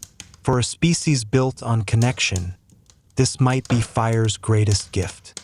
Your eyelids feel heavier in the glow. The warmth is lulling, like a heavy blanket, but there's still work tomorrow. The fire must be fed through the night, tended carefully, or you'll wake to cold ashes and no protection. Someone volunteers to keep watch. Someone else promises to carry coals forward at dawn. The system works because it must. And as sparks leap upward, vanishing into the star-filled sky, you wonder if the people sitting here feel the same awe you do. That the fire is not just survival, but something divine. Something that reminds you of your smallness and your brilliance at the same time. But before sleep claims you, there's one more thing cavemen had to do at night. Something less mystical but just as vital. Finding a place to sleep without being eaten alive. The fire fades behind you, a small island of light in the endless dark. You shuffle farther out, past the glow, to find a spot to rest. Sleep isn't as simple as just lying down. For you, it's a calculation. Safety, warmth, comfort, all balanced against the possibility of something with sharp teeth deciding your tonight's snack. You glance at the caves first. They seem safe, stone walls, one entrance to guard, dry even when the rains come. But then you remember, caves are rarely empty. Bears, lions, hyenas, they all love caves too. Choosing the wrong shelter means you might wake up nose to nose with someone who doesn't respect personal space. It's like renting an apartment only to discover you've got an angry, furry roommate. So maybe a lean-to made of branches, tucked beneath thick trees. It's not perfect, but it shields you from wind. A few animal hides help, still warm with that musky smell of their last owners. The children huddle in the center, while you and others sleep at the edges, ears pricked for danger. Sleeping in shifts becomes the norm. Half the group drifts into dreams while the other half keeps eyes open. Even in rest, vigilance is the rule. It's strange, isn't it? In today's world, you set alarms to wake you. Back then, alarms were everywhere. The snap of a twig, the call of an owl, the growl that doesn't belong to your imagination. Your heart races before you even open your eyes. Adrenaline is the caveman's coffee, served hot at midnight whether you want it or not. Still, there are moments of real peace. When the fire's glow reaches your shelter, and the night is quiet save for crickets and the distant howl of wolves, you curl up on a bed of grass. You pull a hide around you and sigh. It isn't a mattress, but it's soft enough. Your breath fogs faintly in the cool air, and you think of the stars overhead, so many, so sharp, more than you ever see today in light-polluted skies. To cavemen, those stars weren't science yet. They were mystery, stories waiting to be told, companions in the silence. Fun fact, some early groups actually tried to sleep in trees. The logic was sound, predators mostly stuck to the ground. But sleeping upright, clinging to a branch, wasn't exactly restful. Falling out of a tree in your sleep? That's the Stone Age version of rolling out of bed and hitting the floor. Not ideal. And yet, no matter the risks, humans kept lying down in the dark, surrendering to dreams. It's almost reckless when you think about it, but maybe it's also what kept us sane. The body needed it, the mind too. And if that meant someone had to guard the fire all night, so be it. You shift in your bed of leaves, half awake, half dreaming. The fire pops in the distance. An owl calls. A child murmurs in sleep. You roll over, tugging the hide tighter. Sleep is survival, but it's also escape. For a few hours, you're free from hunger, free from fear, floating somewhere between stars and smoke. And as the dawn creeps closer, you realize that waking is just as much a ritual as sleeping. Because when the first light comes, you rise to face the grind again. Food won't find itself after all. The first gray streaks of dawn creep across the sky, and you stir on your bed of leaves and hides. Sleep was never deep, never safe, but somehow your body has stolen enough of it to keep going. The air is damp, your breath still visible in little puffs. You rise with stiff muscles, brushing dirt from your side. And there it is, the morning ritual, the same one your ancestors repeated for thousands of years. The hunt for breakfast. Food isn't optional. It's your clock, your calendar, your alarm. You sniff the air like the wolves you heard last night, your stomach groaning louder than any rooster. Unlike now, there's no fridge humming, no corner cafe promising coffee and bread. Your cafe is the forest, your barista a spear tipped with fire-hardened wood. If you don't gather or kill something today, your stomach keeps score, and you lose. But here's the twist. The hunt is rarely just sprinting after some mammoth with a spear in your hand. It's patience, more waiting than chasing. You crouch in tall grass, studying tracks pressed into damp soil. Deer prints, maybe, or is it boar? You press your palm into the impression, comparing. Your brain becomes a calculator, taking in depth, size, stride length, details that modern eyes would skim past. For you, it's a language, the ground whispering secrets of what passed by. The group splits tasks. Some men and women stalk game. Others check the snares set the night before. A few drift toward the riverbanks, hoping for fish or mussels hidden in the mud. Everyone has a role. That cliché image of cavemen, men hunting, women picking berries, falls apart here. The truth is, if food is scarce, anyone who can throw a spear, anyone who can carry, anyone who can run joins in. Survival doesn't care about stereotypes. One odd but fascinating fact: there's evidence that early humans sometimes drove whole herds of animals off cliffs. It wasn't elegant, but it was effective. Imagine the scene. You and your clan waving branches, yelling, surrounding the herd, then funneling them toward a drop. Gravity does the hard part. Dinner served. Slightly messy, sure, but a lot of mouths get fed. Of course, this morning isn't about cliffs. It's about that one deer trail winding into the trees. Your eyes scan the ground. Your ears twitch at every crack of a twig. You move slowly, each footstep measured. Silence is your greatest weapon, though hunger makes you tremble with impatience. The bow in your hand is simple, a bent branch with sinew string. The arrows are sharpened stone tips tied with animal gut. They look crude, but in skilled hands they fly true. And yet, here's the cruel part. More often than not, the animal gets away. You loose an arrow, it sails wide, or it strikes, but not fatally, and the creature bolts into the brush. Your heart pounds, sweat stings your eyes. Failure isn't just disappointing, it's dangerous. Wasted energy means less strength tomorrow. No calories in, no fuel to burn. So the group hedges bets. While you track the deer, others comb through bushes for berries, roots, or nuts. They test plants carefully. Smell, taste, a small nibble to see if the tongue burns. You joke under your breath that it's the world's riskiest buffet. Some roots are edible. Others leave you sick for days. And because you don't have TikTok recipes to guide you, you rely on the slow accumulation of trial, error, and sometimes tragedy. Still, breakfast eventually happens. Maybe it's not venison today. Maybe it's only a handful of berries, bitter and staining your fingers purple. Maybe it's roasted insects pulled from rotting logs, crunchy, full of protein, though your modern stomach winces at the thought. Back then, it's survival food and you pop them in without a second thought. Crunch, chew, swallow. Your stomach eases just barely, and you laugh quietly at the irony. All the struggle, and in the modern world someone skips breakfast by choice, sipping iced lattes instead. You'd roll your eyes at them if you weren't so busy licking berry juice from your fingers.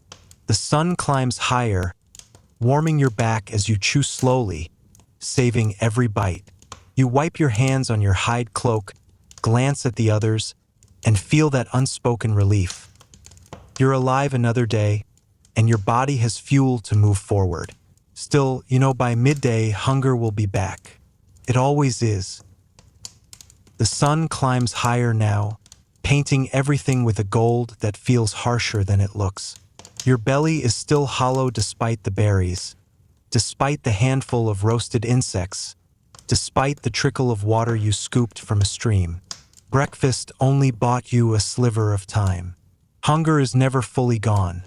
It's just delayed, like a bill you'll eventually have to pay. And now comes the big game, the serious hunt, the one that might bring home enough food to last more than a few hours. The group moves as a loose knot across the land, shoulders brushing tall grasses, eyes flicking constantly between ground and horizon. Everyone scans for signs, hoof prints, broken twigs, a feather caught on bark. It's not just looking, it's reading, like a detective piecing together a story from tiny clues. To you, the earth is a book written in scratches, scents, and faint depressions. And your life depends on being able to read it better than the wolves or lions stalking the same deer. Sometimes the best weapon isn't the spear you grip, but the knowledge in your head. You know where animals drink, where they graze, where they rest at midday in the shade. You remember yesterday's tracks and compare them with today's. If a herd has moved west, you guess where they might be now.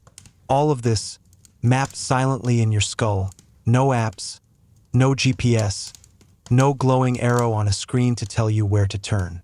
And when prey is finally sighted, antelope grazing in the distance, a boar rooting in the mud, your pulse quickens. The chase itself begins. This is persistence hunting, one of the strangest and most incredible tactics your kind has ever used. You don't outrun the animal in speed, you outrun it in patience.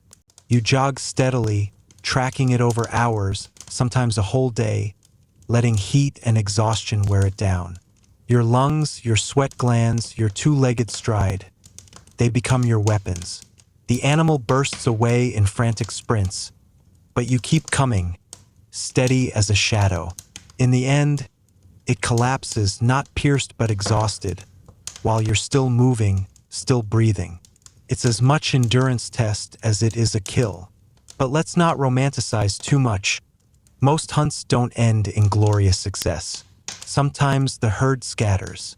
Sometimes you lose the trail in undergrowth. Sometimes another predator gets there first, and you're left watching a lion's face bloody with the meal you thought was yours. There are no refunds, no second chances, just more hunger. And yet, here's the fun twist. Archaeologists found evidence of ancient hunters shaping their tools to be aerodynamic, attaching barbs or grooves to their spears so they'd whistle through the air. Not for function, but maybe as a scare tactic. Imagine that. You're a deer, minding your own grass-eating business, and suddenly spears rain down, not only sharp but shrieking like angry birds. Terrifying, and maybe hilarious if you weren't the one being chased. At one point, you squat near a clearing, crouched low, waiting for a chance. The boar grunts and digs at the dirt, oblivious. Your group signals silently, fanning out. Your arm tenses, spear tip glinting in the light. This is the moment you've rehearsed since childhood. The throw is strong, the weapon arcs, and when it strikes true, when you hear the cry, when the boar stumbles, you feel relief as much as triumph. The kill isn't pretty. It never is. Blood steams against the cool air, the body writhes, then stills, and the silence afterward is heavier than the spear in your hand. Everyone exhales at once, shoulders dropping. It's over. The day just tilted in your favor. Now comes butchering, hard work, messy work. Your hands dig into warm flesh, prying meat from bone, slicing hide. Knives of flint scrape, and red stains everything. But you don't waste. Muscle becomes food, sinew becomes cord, hide becomes clothing. Even the bones will be cracked open for marrow, rich, fatty, precious. This is wealth, and you treat it like gold. Some meat is eaten raw on the spot, hunger too sharp to wait. The rest is hauled back to camp, heavy on shoulders, dripping trails behind you. Already you imagine the fire, the fat sizzling, the smoky taste filling your mouth. Tonight, you won't just survive, you'll feast. Of course, the hunt isn't only about food. It's about status. The successful hunters earn admiration, whispers of pride around the fire. The children watch wide-eyed, memorizing the story. The group bonds tighter over this victory, and you feel, for a fleeting moment, like kings and queens of the forest. Still, you also know the truth. Tomorrow, hunger will return. Tomorrow, the hunt begins again. The smell hits you before you even see the flames. Smoke rising into the evening air, carrying with it the savory promise of roasted meat. Your arms ache from hauling the boar carcass back, but the camp bursts into excitement at the sight. The children clap their hands, elders murmur with relief, and even the dogs, or the proto-dogs, wolves skulking around the edges, perk up, sniffing hungrily. Fire is not new anymore, but it's still something like magic. You crouch near the pit where embers glow orange, and you can't help but marvel. A few sparks leap as dry wood crackles, sending shadows swaying across the faces around you. This is the moment where survival meets flavor, where biology collides with culture. Because raw meat will fill your belly, sure, but cooked meat changes everything. It's easier to chew, safer to eat, and it releases more energy for your body. Some scientists even say that cooking is what allowed your ancestors' brains to grow larger, free from the burden of endlessly grinding raw roots with oversized jaws. But right now, you're less concerned with anthropology and more with that sizzling fat dripping into the fire. The sound is hypnotic, the smell downright unfair. You glance at the flames and can't help but compare it to a modern backyard barbecue, minus the coolers of soda and the playlist of summer hits. Instead, you've got crackling firewood, bones for seasoning, and a few herbs plucked nearby. Rustic, organic, farm to table? Yeah, you invented that. The meat is skewered on wooden sticks, turned slowly so the outside chars just enough, while inside stays tender. Bits of organ meat, heart, liver, kidney, are roasted quickly and handed to the children first. It's tradition. They need the nutrients to grow, and elders know better than to waste the iron-rich goodness. You chew your share, taste metallic tang mixed with smoke, and feel strength seep back into your limbs. Still, not everything can be eaten at once. The boar is large, and your group must think ahead. Tomorrow, the meat will spoil if left out, buzzing with flies. So you improvise. Some slabs are sliced thin and laid out near the fire, smoke curling around them, drying them slowly into jerky. Others are buried in ash pits, wrapped in leaves that help slow decay. A few bold minds experiment, smearing the meat with herbs or clay to protect it. This is trial and error survival's laboratory. You don't call it food preservation yet, but that's what it is. Here's a strange fact. Evidence suggests some early humans carried around glowing embers in hollowed-out gourds or shells, keeping fire alive as they moved from place to place. It wasn't just about warmth. It was a mobile kitchen, a guarantee that the next meal could be cooked. Picture that, like carrying your own little camp stove everywhere you go, only it's literal fire smoldering in a basket. Talk about high-stakes luggage. And while you chew, laughter rises. Eating is never only about fuel. It's about community. Stories flow, hands gesture wildly. Kids mimic the hunt with exaggerated spear throws. Someone teases the hunter whose throw missed by a mile earlier, and the group chuckles. There's humor here, lightness, the relief of full stomachs after days of anxiety. But around the edges, you notice something else. The wolves slinking closer. Their eyes glint in the firelight, waiting for scraps. Some in your group hiss to scare them away. Others toss bones deliberately to keep them happy. No one knows it yet, but this delicate dance between human and wolf will change history. Tonight, though, it's just an exchange, meat for peace. The feast lingers into night. You lick grease from your fingers, savoring every last bit, while sparks float upward into the stars. For once, your belly feels truly full, a rare gift. You stretch, feeling muscles loosen, and you wonder what tomorrow will bring. Because tonight, you've learned the power of fire not just to keep you alive, but to shape your world. And with that warmth still clinging to your skin, you lean back, listening to the murmurs of the group as eyes grow heavy. The embers still glow behind your eyelids when you wake, smoke clinging faintly to your hair, the taste of roasted boar lingering on your tongue. But hunger doesn't stay satisfied for long. Not in this world.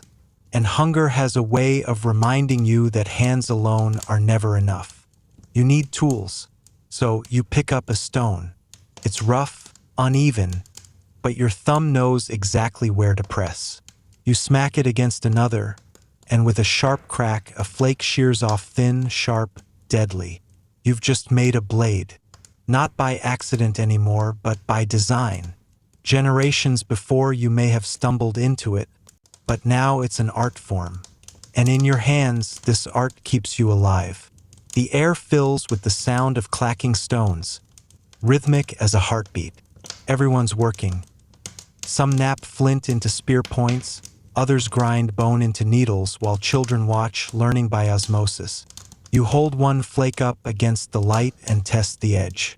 It slices your palm hair thin without pain, razor sharp, but brittle. You'll haft it onto a stick, maybe wrap it with sinew, a few drops of resin as glue. Primitive engineering, but effective. It feels almost comical, thinking about modern gadget shops. Today you'd scroll online for kitchen knives, Swiss Army multi-tools, or maybe even a power drill. Back here, though, your shopping cart is the riverbank, and the only checkout line is whether your stone cracks the way you want it to. No refunds, just broken shards. What's fascinating is that tools don't just help you, they reshape how you think.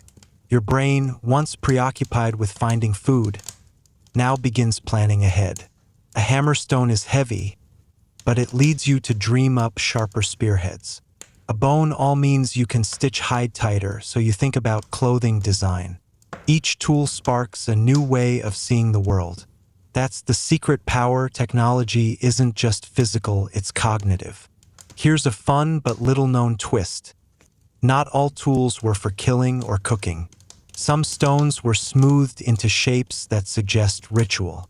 Round pebbles polished to perfection with no practical use. Some archaeologists think they were toys, or maybe sacred tokens, or even ancient fidget stones. Imagine that. Tens of thousands of years ago, your ancestors might have carried stress balls in their pockets, thumbing them while deciding where to hunt. And of course, mistakes happen.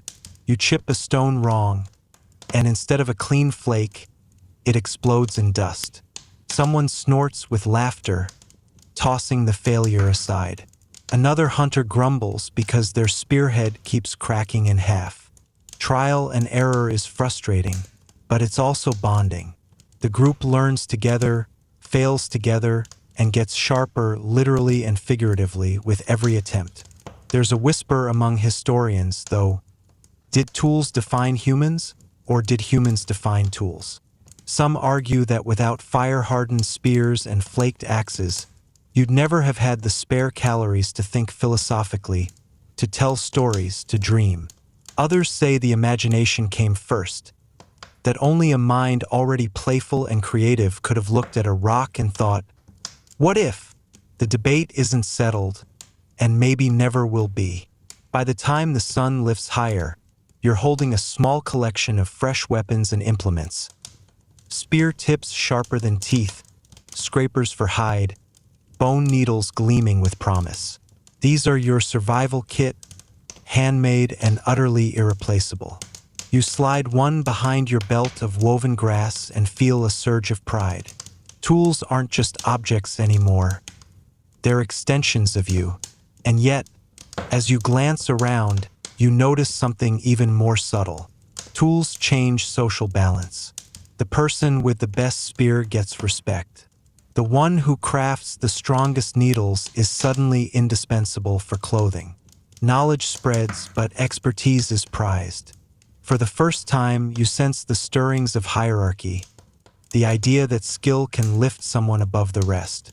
But tonight, as you set aside the shards and stretch sore fingers, your eyes catch the flicker of firelight reflecting on polished stone. You don't just see tools, you see the dawn of creativity, of invention, of possibility. The world feels sharper now in more ways than one. The air smells of damp earth and pine resin, the kind of morning that makes your skin prickle as if the world is nudging you awake. You look up at the sky, gray, heavy, hinting at rain. A roof would be nice, not a metaphorical roof, but a literal one, something between you and whatever storm decides to roll in. You've already got tools, chipped stone edges ready to cut. Now you put them to work. Branches are chosen carefully, green enough to bend without snapping, thick enough to support weight.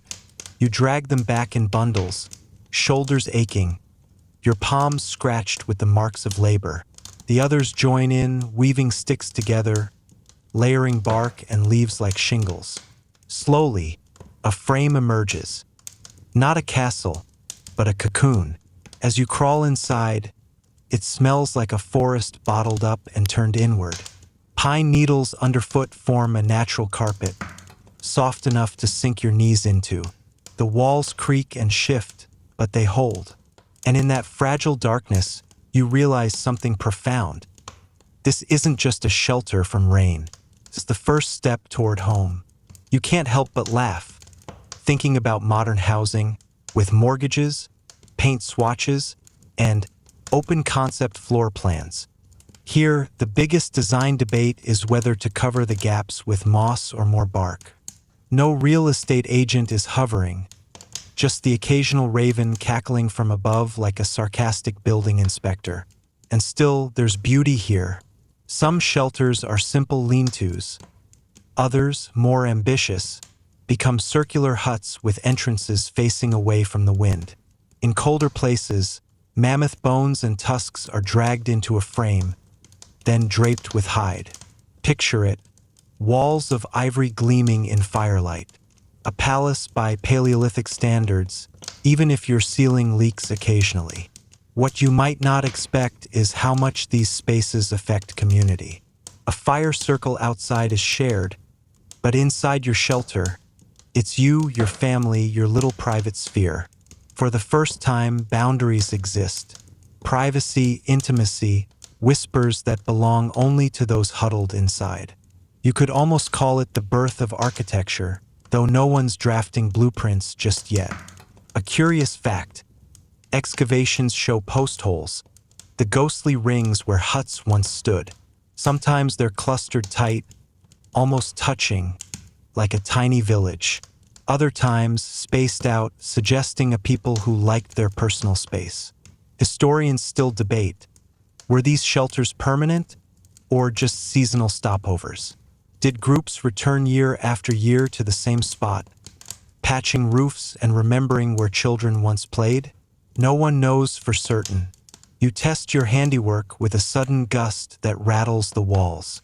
It holds. The rain begins, fat drops splattering leaves, sliding down bark. And for once, you're dry. The sound of water overhead is soothing, rhythmic, a lullaby of survival. Outside, the world is chaos, but here you've carved out calm. Of course, there's humor in the situation too. The shelter leaks in one corner, dripping right onto your head as you try to sleep. Someone snores loud enough to shake the rafters. And when the wind really howls, the whole thing shudders like it might take off and fly. You mutter under your breath, wondering if Cavemen home insurance would cover entire hut blown into nearby ravine. Still, this space means more than wood and leaves. It's a statement. You belong somewhere. Not just under the sky, not just in passing, but rooted, protected, cocooned in something you made. And that realization changes how you see yourself, not just a wanderer, but a builder. The forest holds its breath. Every step you take feels loud, even though your bare feet press lightly on the soil. The air is alive with tension. You're not strolling anymore, you're stalking. Your heart hammers as if it knows something your brain hasn't yet admitted. Today is a hunting day, and you are the predator. You crouch low, squinting past a stand of birch. There, grazing in the clearing, a red deer lowers its head, twitching its ears at every rustle. His body is sleek, muscles shifting like liquid under the skin. You tighten your grip on a spear, the stone tip chipped sharp enough to pierce hide and sinew.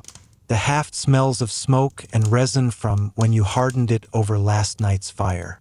Your stomach growls, reminding you why you're here. Gathering roots and berries has kept you alive. Sure, but it doesn't set your blood racing the way meat does. The promise of fat and warmth makes you lick your lips unconsciously.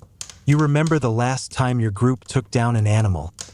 The cheering, the laughter, the grease smeared across everyone's hands. Tonight, you hope, will taste the same. You and the others fan out, moving like shadows. No whistles, no words, just glances, signals. The tightening of a jaw that means move left. The flick of fingers that means hold. Teamwork is instinct, honed not by coaches or rulebooks but by the raw need to eat. Suddenly, a twig snaps beneath someone's heel. The deer bolts, and adrenaline slams through you like fire. You burst forward, lungs burning, feet pounding the earth. The chase is chaos. Branches whip your face, mud splashes up your legs. The deer bounds, impossibly graceful, but you and your people push it, driving it toward the marsh where its speed will falter.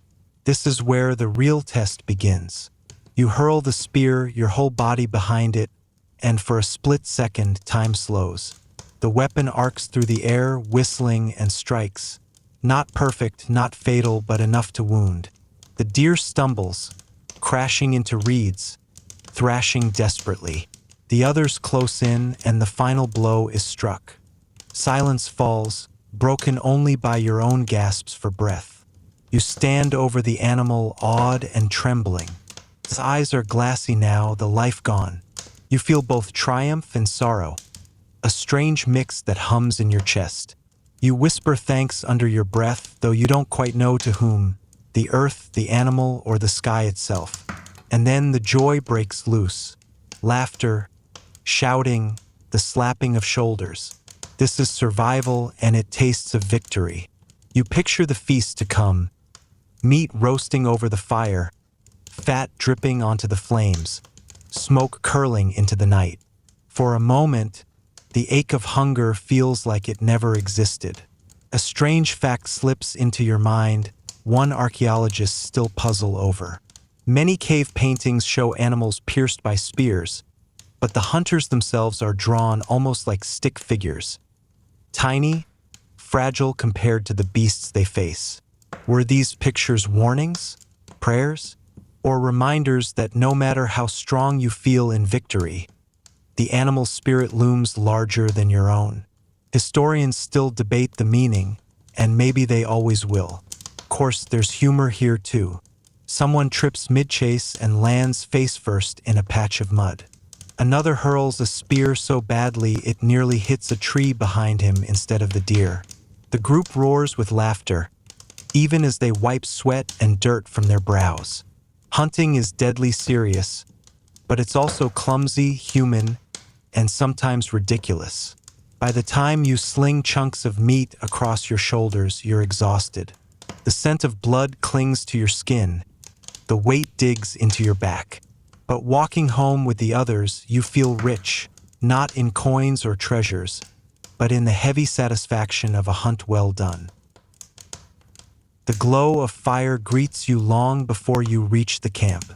It flickers against the rocks, golden tongues licking the night, and the smoke rises into the star-pricked sky like a signal to the heavens. Your muscles ache, your arms tremble from carrying heavy slabs of deer, but the smell that drifts toward you is reward enough.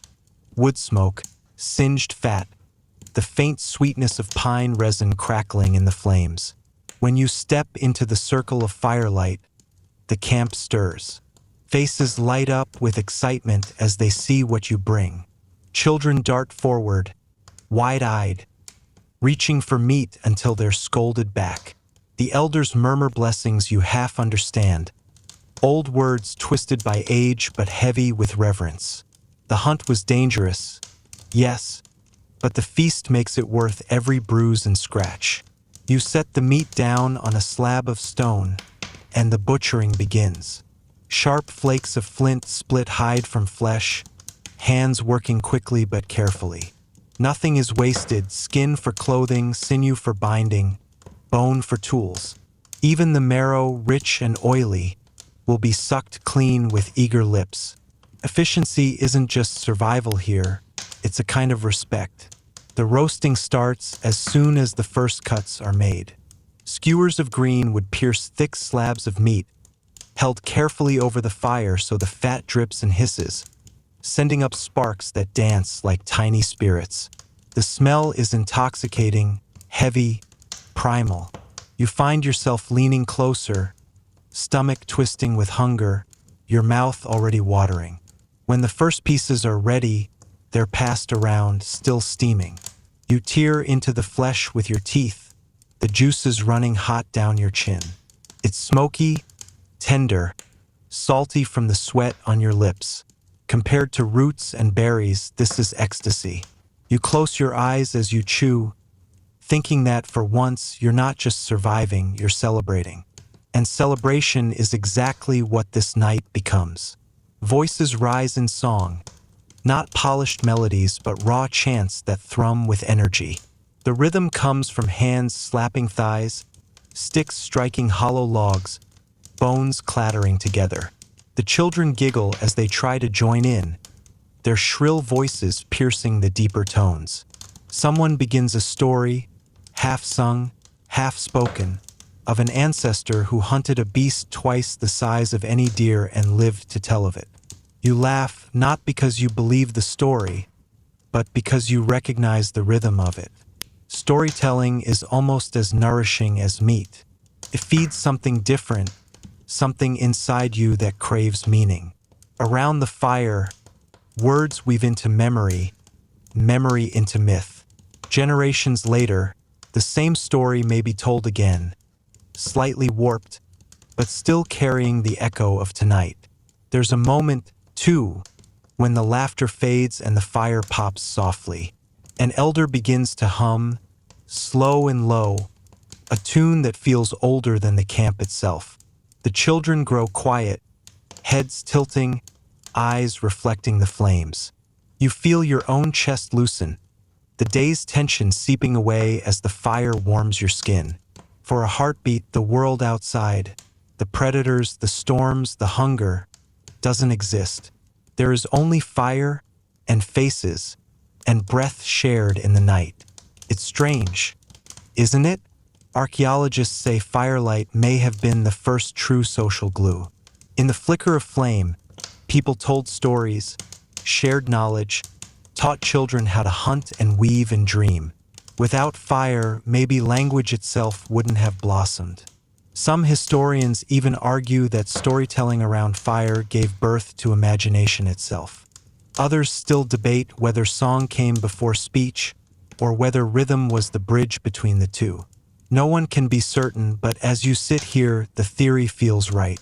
Of course, it isn't all solemn reverence. One boy drops a chunk of half-cooked meat straight into the flames, and instead of shame he just shrugs, grabs it with a stick, and bites into the charred mess. Everyone roars with laughter at the sight of his blackened lips. Another man leans too close and singes the tip of his hair, leaving behind the smell of burnt straw. Fire makes fools of you as easily as it makes kings. By the time your belly is full, your body finally gives in. The warmth of the flames soaks into your skin, and your eyelids grow heavy. You stretch out near the glow, curling against the ground softened by furs. Sparks drift upward like fireflies, and your thoughts drift with them. The chatter around you fades into a lull, punctuated by the occasional burst of laughter or the snap of burning wood. The morning greets you with ash, not the soft kind you sweep aside, but the clingy, smoky grit that has settled on your hair and skin after a long night by the fire. You brush it from your arms, though it leaves a faint streak no matter how much you rub. The fire itself has slumped into embers, glowing faintly under a crust of gray. Someone is already poking at it with a stick, coaxing it back to life, because today the flames will serve a different purpose. Today, it's not about cooking meat, it's about shaping the very tools that keep you alive. The camp hums with a different energy than last night's revelry. People sit in clusters, hunched over stones, bones, and strips of hide, their hands moving in quick, careful rhythms. The sharp clack of flint on flint fills the air, a staccato music of sparks and chips. You kneel close, watching as a man expertly strikes a dark stone with another, each blow flaking off tiny shards. Slowly, the lump takes form, thin, sharp, deadly. Napping, they call it, though you don't have that word yet. To you, it's magic. How can something so rough transform into a spearhead that gleams with razor edges? You pick up a shard by mistake, and it bites into your finger before you even realize. A drop of blood wells up, and you laugh softly at your own clumsiness. These rocks may look ordinary lying in the dirt, but in the right hands they're sharper than any kitchen knife you own today. And then there's bone. Deer bones, bird bones, even the discarded ribs of a fish. Nothing goes unused. One woman patiently scrapes marrow residue away, then grinds the surface smooth on a stone. Bit by bit, the bone thins, tapers, hardens.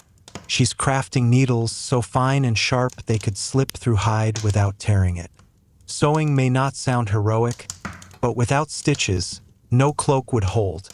No shoe would last through winter. Survival isn't just brute strength. It's precision.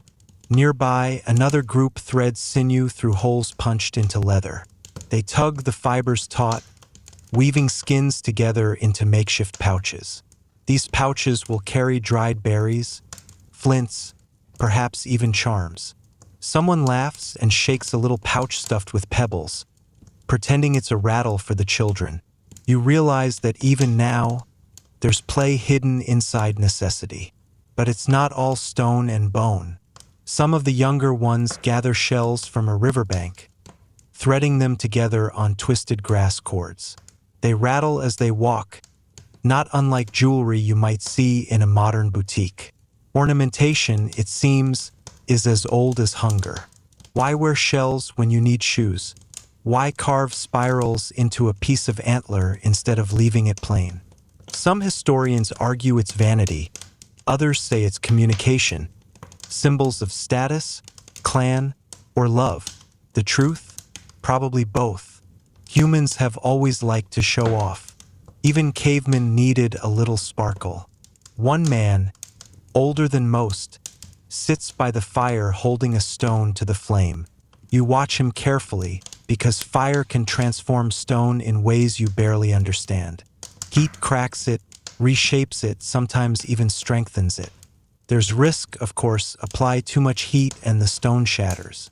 But done right, it becomes a better blade, harder, sharper. You wonder how long it took to figure that out. How many failed experiments, how many broken stones, before one genius realized the flame could be an ally instead of an enemy. A faint hum of music drifts across the camp as someone idly drums bone on wood. The children chase each other, cords of shells clinking, while the adults stay bent over their tasks. The contrast strikes you. Here is laughter, play, frivolity, right next to the deadly serious work of toolmaking. It's a reminder that life is never all one thing. Survival is grueling, yes, but it's also decorated with sparks of beauty. Did you know archaeologists once uncovered beads carved from mammoth ivory more than 30,000 years old? Perfectly shaped, drilled, and smoothed, all for the sake of adornment. Some even dyed shells with pigments before stringing them together.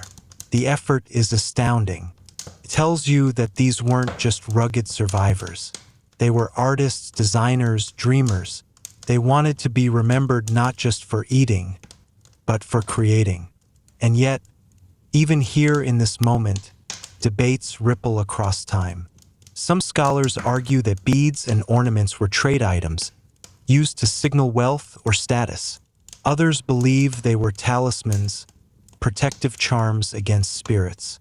A few even whisper that they were love tokens, gifted in moments of quiet tenderness. No one can know for certain, but the very ambiguity adds to their beauty. By midday, your hands ache from trying to mimic their work. You've managed nothing more than a pile of broken flakes and one very crooked stick that no one would call a spear. But strangely, you're proud. Even failure ties you into the rhythm of this camp. You can feel it.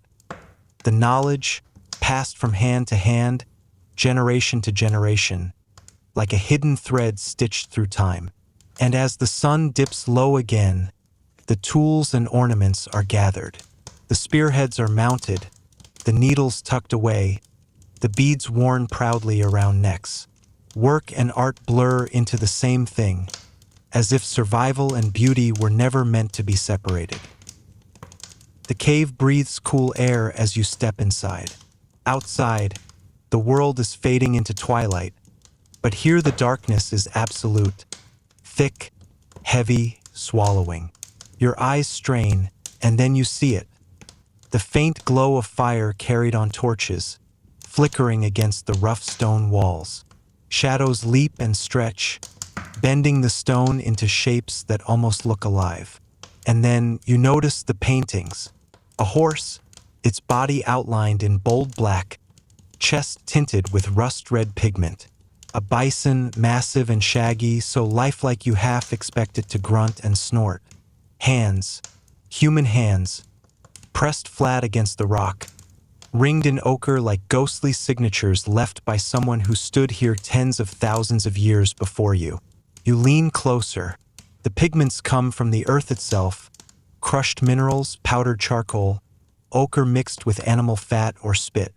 Some colors still shine with surprising vibrancy. You think of modern paint, of endless aisles in hardware stores, and realize the first artists had nothing but soil and fire, yet somehow they made walls sing. Why did they do it? That question haunts every historian. Was it religion, magic, a record of hunts, a prayer for success, a ritual to summon luck? Some say these images were teaching tools, maps of the animal world to pass down knowledge. Others argue they were portals, symbols meant to touch the unseen. And then there's the simplest answer. Maybe they painted because they could, because the human spirit itches to create, to transform blank space into story. You imagine the scene. The cave alive with firelight, the artist crouched low, grinding pigment between stone, smearing color onto fingertips. Others gather in silence, watching as shapes emerge from bare rock. The flickering flames animate the bison, making it seem to charge. The horses ripple as if running. It's not still art. It's moving, alive, part shadow play, part dream. A child squeals when the painted deer seems to leap. The crowd murmurs, half afraid, half enchanted. This is more than entertainment. It's communion, a bridge between flesh and spirit, hunger and hope. You notice the handprints again. Some are small, belonging to children. Others are broad and splayed, clearly adult. Were they signatures, proud declarations of, "I was here"? Or were they something deeper, an act of belonging, pressing the living hand into stone as if to claim kinship with the earth itself? You press your own palm against the rock, aligning it with one of theirs. Thousands of years collapse in a single gesture. Their hand, your hand. The same species, the same urge to leave a mark. Did you know the oldest known cave art dates back more than 40,000 years? In Spain, researchers found red discs and hand stencils older than any pyramids, older than any city. And in Sulawesi, Indonesia, there's a pig painted more than 45,000 years ago, the earliest known depiction of an animal. When you think about it, that pig is older than history itself. And yet, what's most astonishing isn't just the age. It's the imagination. These people lived in constant survival mode, yet they carved out time for visions, for dreams. They saw animals not only as prey but as symbols worth painting. They saw their hands not only as tools but as emblems worth immortalizing. You glance deeper into the cave, where darker chambers stretch on. Some walls are scratched with mysterious lines, zigzags, dots, spirals. Scholars debate whether these were early counting systems, calendars, or simply doodles made out of boredom. But one thing is certain, they are thoughts made visible. And once thought becomes visible, history begins. As the torches gutter, you feel the weight of silence return. The animals stay motionless on the walls, but you know that with fire they'll leap again, forever caught between stillness and motion. Art, like memory, never really dies. Outside, the stars have risen, cold and bright. You step from the cave mouth and tilt your head back. realizing the same eyes that painted bison also stared at these very same constellations. Another canvas, another mystery. The night sky stretches above you like a black ocean, scattered with points of light so sharp they almost sting your eyes. You sit by the fire, embers glowing at your feet, and the smoke curls upward as if it wants to join the stars themselves. Around you, the clan settles in for the night. Bellies are full, the day's labor is over, and now comes the oldest ritual of all: storytelling beneath the heavens. You lean back against a rock and stare upward. The constellations aren't lines to you yet. They're animals, spirits, maybe even ancestors. That bright cluster above? Perhaps it's a herd of reindeer, eternally migrating across the sky. The long streak of stars could be a spear thrown by some immortal hunter. A few twinkling points might be the eyes of predators watching from the dark. It's here, in moments like this, that the first myths are born. Not myths written in books, but myths spoken in whispers, carried on breath. Someone, an elder, perhaps, points at the heavens and begins weaving. A tale of a giant bear who chased the moon, of a trickster who scattered fire across the sky, of the first woman who climbed into the clouds to become a star herself. You listen, the crackling fire syncing with the rhythm of their words. Why did early humans tell stories? Survival demanded it. Myths explained the unexplainable. Why the sun rose, why storms came, why death existed. Stories helped calm children at night, warned hunters about dangers, and tied the group together with a shared understanding of the world. Imagine a child asking why thunder shakes the earth, and an elder answering, "That is the voice of the sky god, angry at us for wasting food." Instantly, fear transforms into meaning, and meaning creates order. But myths weren't only about fear, they were about beauty. Picture someone pointing at a glowing band of the Milky Way and saying, "That's a river where souls travel after death." Suddenly, grief feels softer, death less final. You realize myth wasn't just survival. It was comfort, hope, and art all at once. Here's a strange fact. Cave paintings themselves may have been linked to storytelling. Some researchers believe that the placement of animals in caves mirrored constellations above. Imagine that the same bison drawn on stone and traced in stars. If true, myths began not only under open skies but also deep underground, where darkness and light played tricks on imagination. And then there are the sounds. Around the fire, the elder's voice rises and falls like a chant. The flickering flames cast moving shadows, turning every listener into a wide-eyed believer. You can almost hear the collective breath of the group, the hush that falls when a tale reaches its climax. For a moment, the clan isn't just a cluster of people. It's a single mind dreaming together. Of course, not all myths were majestic epics. Some were probably, bedtime stories, a way to keep kids from wandering too close to the fire or straying from camp at night. Don't go into the woods, or the wolf spirit will snatch you. Effective parenting, caveman edition. And here's the part historians still argue about. When exactly did language become complex enough for full storytelling? Some say myths go back 40,000 years. Others argue they could be far older, rooted in gestures and sounds long before words. But whether spoken in full sentences or acted out with hand signs and growls, the heart of it was the same: humans making sense of existence by spinning it into narrative. As the fire dwindles, you feel your eyelids grow heavy. Above you, the stars glitter with stories you'll never fully understand, yet somehow you feel connected to them.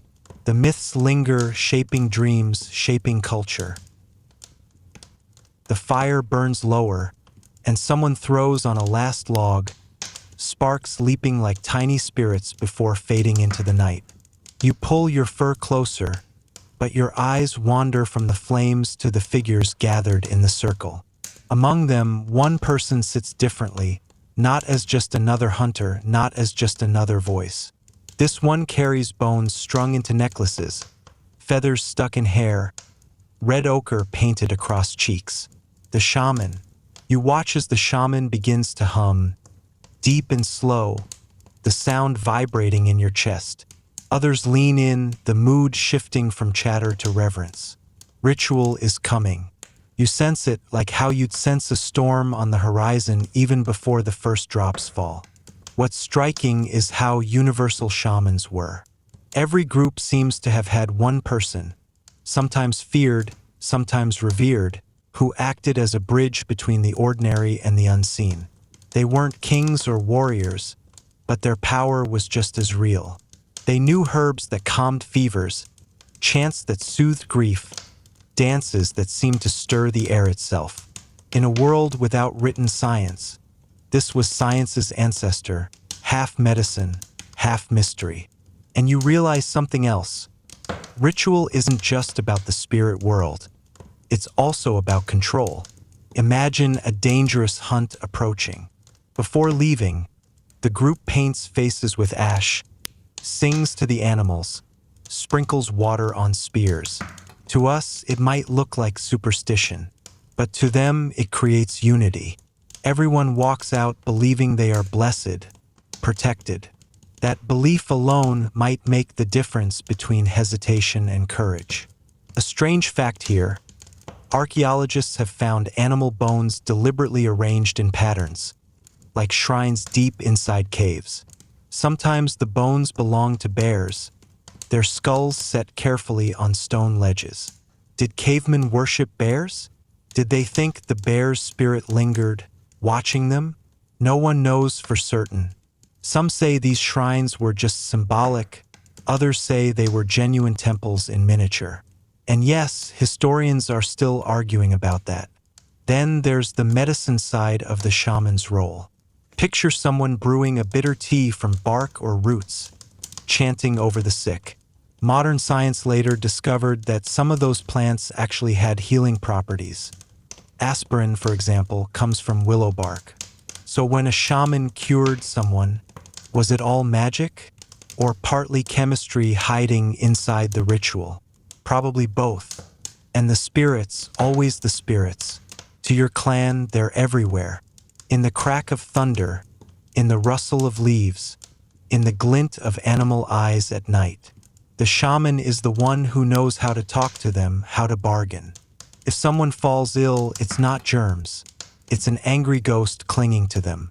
If the hunt fails, maybe the deer spirit wasn't honored properly. So the shaman paints symbols on stone, shakes a rattle, slips into trance.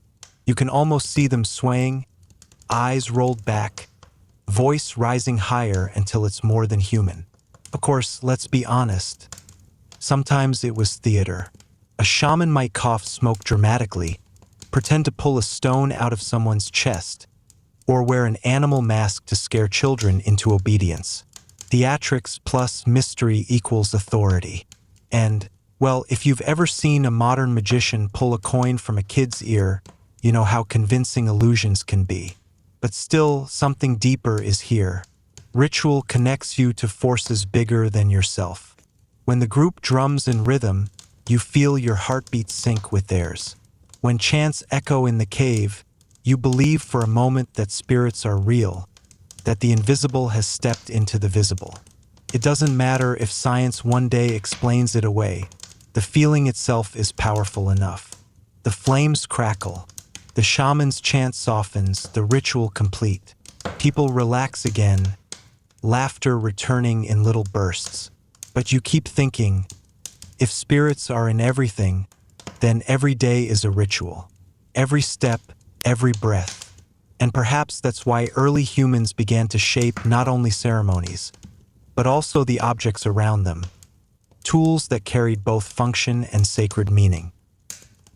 Your hand closes around a stone tool, and for the first time tonight you feel the difference between object and symbol. At first glance, it's just a sharp flake, chipped carefully from a larger rock, useful for cutting meat, scraping hides, or splitting firewood. But the longer you hold it, the heavier it feels, not in weight but in meaning. This isn't just survival gear. It's a badge, a story, a piece of identity. Cavemen didn't simply craft tools and toss them aside when done. Some blades were polished smooth until they gleamed, too fine to be everyday knives. Archaeologists have dug up axes made of rare stone transported hundreds of miles from where the people lived. Why go to all that trouble? Because those tools weren't meant to chop trees. They were symbols, status, spirituality, or maybe a message whispered silently across generations. We can shape the world, not just endure it. You notice how the youngest in the clan stares when an elder sharpens a spearhead by firelight. The sound of stone against stone, that crisp click, is almost hypnotic. A tool being born is more than craft, it's ceremony. Each edge chipped is an offering of patience, each spark a promise of usefulness. Later, when the elder passes that tool to a youth for the first hunt, it's more than a gift. It's a rite of passage, a silent blessing wrapped in flint. And here's the curious bit. Not all tools were about hunting or fighting. Some were impractically delicate, shaped into patterns or polished so smooth they barely functioned. These prestige tools tell us something. They were the prehistoric equivalent of a luxury watch, impressive, rare, probably flaunted a little. You don't really need a Rolex to tell time, but it says something about who you are. Polished axe says the same. There's a strange archaeological mystery too. Caches of tools buried deep in the ground, sometimes hundreds of them, untouched. Were they hidden for safekeeping? Or was the earth itself seen as a vault, a spiritual partner in preserving these symbols? Some argue it was ritual sacrifice, stone offerings given back to the soil. Others suggest it was just ancient hoarding gone wrong. And yes, historians still argue about it. Symbols crept into decoration as well. A spear shaft might be etched with zigzags, dots, or spirals. Do those patterns mean clan identity, hunting magic, or were they just doodles by someone bored while waiting for the fire to heat? Even now, researchers scratch their heads. But for you, sitting here in the flickering glow, those markings look alive. You imagine touching them, feeling grooves made thousands of years ago, realizing you're connected by fingertips across time. Even tools for food had symbolic weight. Grinding stones were worn smooth by generations of hands. When a woman handed her daughter the family's grinding slab, it wasn't just a kitchen utensil. It was history, tradition, and survival embedded in stone. Imagine inheriting your grandmother's old wooden spoon, but multiply the significance until it stretches back millennia. That's what these tools meant. And then there's the edge between function and beauty. Some blades were so carefully knapped they shimmered like glass, light catching on the curves. To you, it's obvious, humans didn't just want to survive. They wanted to make things beautiful. Even in the harshest winters, surrounded by predators and hunger, someone still sat down and thought, let's make this look nice. It's a very human impulse, isn't it? So when you watch a hunter tuck his stone knife into a leather sheath, you see more than a man with a tool. You see a person carrying a story, a heritage, maybe even a charm of luck. That knife will cut meat, but it will also cut through fear, loneliness, and uncertainty. Every strike of the blade against bone is a reminder. You belong to a people who can shape the unyielding world into something of your own. And with symbols carved into tools, painted onto walls, whispered in ritual, there's a bridge forming stone by stone. That bridge leads not just to survival, but to something stranger, more enduring. You can feel the clan approaching the edge of a new kind of world, one where meaning expands beyond tools and rituals. The night grows quieter now, and you realize the tools and the fires, the hunts and the rituals, none of them stand alone. They weave into something bigger. You hear it in the hushed voices of the clan gathered around flames, spinning words into threads that bind everyone together. This is where myths are born. It always begins the same way. Someone points at the dark horizon and says, "Do you see that shape?" Another leans forward, eager. That's not just a mountain. It's the back of a sleeping giant. And suddenly, the world transforms. That ridge is no longer just stone and dirt. It's alive with story. You can almost feel it breathing, slumbering under the weight of its own legend. You lean back and let the tales pour over you. The people around you don't have writing, no books or scrolls, but their words carry weight like carved stone. Myths explain why the sun returns each day, why rivers flood, why some hunts succeed and others fail. They give shape to chaos, painting the unknown with familiar colors. Without them, life would just be noise. With them, it becomes music. And of course, some of these stories are hilarious when you see them through modern eyes. Imagine hearing that thunder is caused by an ancient hunter stomping his feet, angry because someone stole his spear, or that the stars are sparks flying from a fire so enormous it crackles far beyond the sky. You almost laugh, but then you realize you tell stories about superheroes today, capes and cosmic battles, and aren't those just modern myths in better costumes? One strange truth: myths weren't only about the sky or the land. Sometimes they explain tools themselves. A particularly sharp blade might be said to contain a spirit, its edge singing when struck just right. A cave painting wasn't merely art. It could be part of the story, a frozen echo of a tale told around firelight. Archaeologists have even found symbols repeated across continents, like echoes of shared dreams. Were these coincidences, or proof that myths traveled like whispers in the wind? Historians still puzzle over that one. You notice how myths also guide behavior. A tale about a great ancestor who was punished for greed makes the children hesitate before taking an extra bite of food. A story about a trickster animal explains why certain creatures are treated with respect or avoided entirely. The myths become invisible fences, soft but strong, shaping lives in ways laws never could. There's beauty in the rhythm of it too. Words rise and fall, patterned like waves, designed not just to inform but to hypnotize.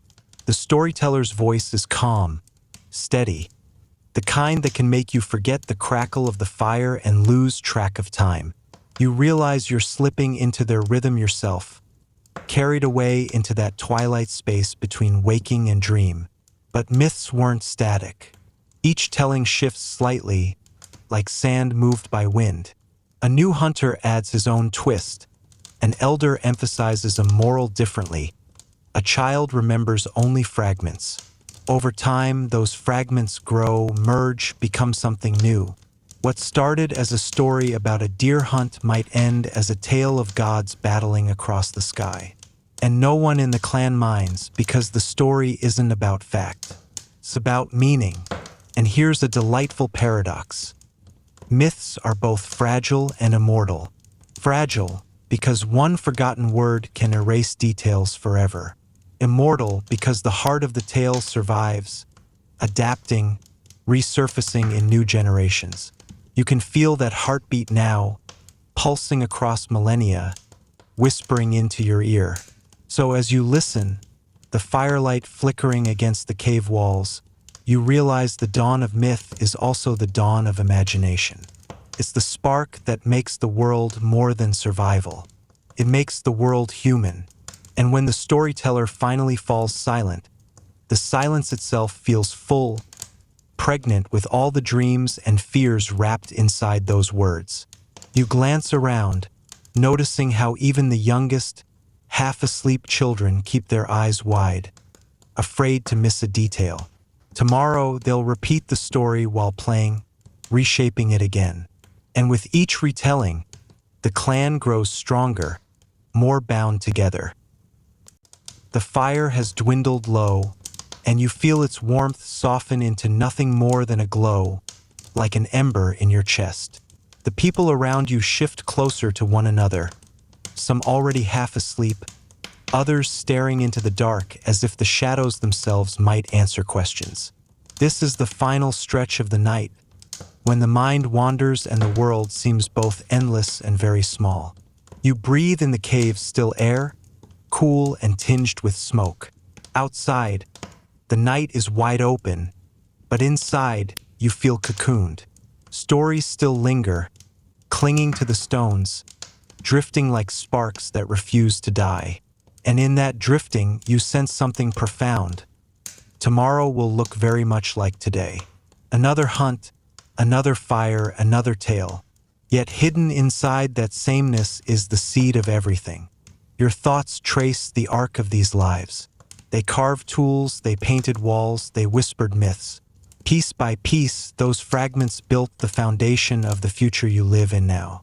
Every city skyline, every book on a shelf, every joke you tell at dinner with friends, all of it leans on their fragile shoulders. Without them, there is no us. Without their persistence through hunger, cold, and fear, the story would have ended long ago. You imagine the first spark of fire, struck by accident, maybe even cursed before it was understood. That spark now roars in every light bulb, every street lamp, every screen that glows in your hand. Their myths about stars and gods became the foundation for astronomy, for philosophy, for art. Their laughter in the face of hardship echoes in your own. And their endless question, why are we here, still hums in your mind tonight. Historians still debate the details. Did certain clans sing before battle?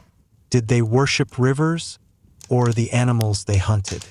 Were their myths shared across continents or born fresh in each valley? You'll never know for certain, and maybe that's the beauty of it. Some mysteries are meant to stay half-lit, like campfires that never quite burn out.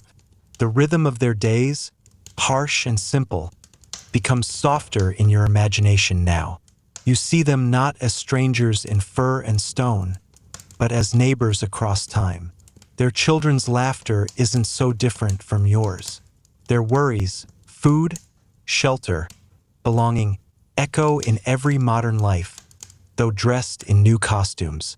And their dreams, those hazy myths spun under stars, are the quiet ancestors of your own dreams. The night stretches and you feel your body grow heavy, your thoughts float slower. Each detail of their world begins to blur. The smell of smoke, the scrape of flint, the laughter in shadows.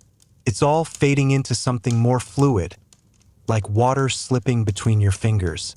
The stories dissolve, not gone, but tucked safely into the folds of sleep. You let your breathing slow. Each inhale feels like you're taking in the last sparks of their fire, each exhale releasing them gently into the dark.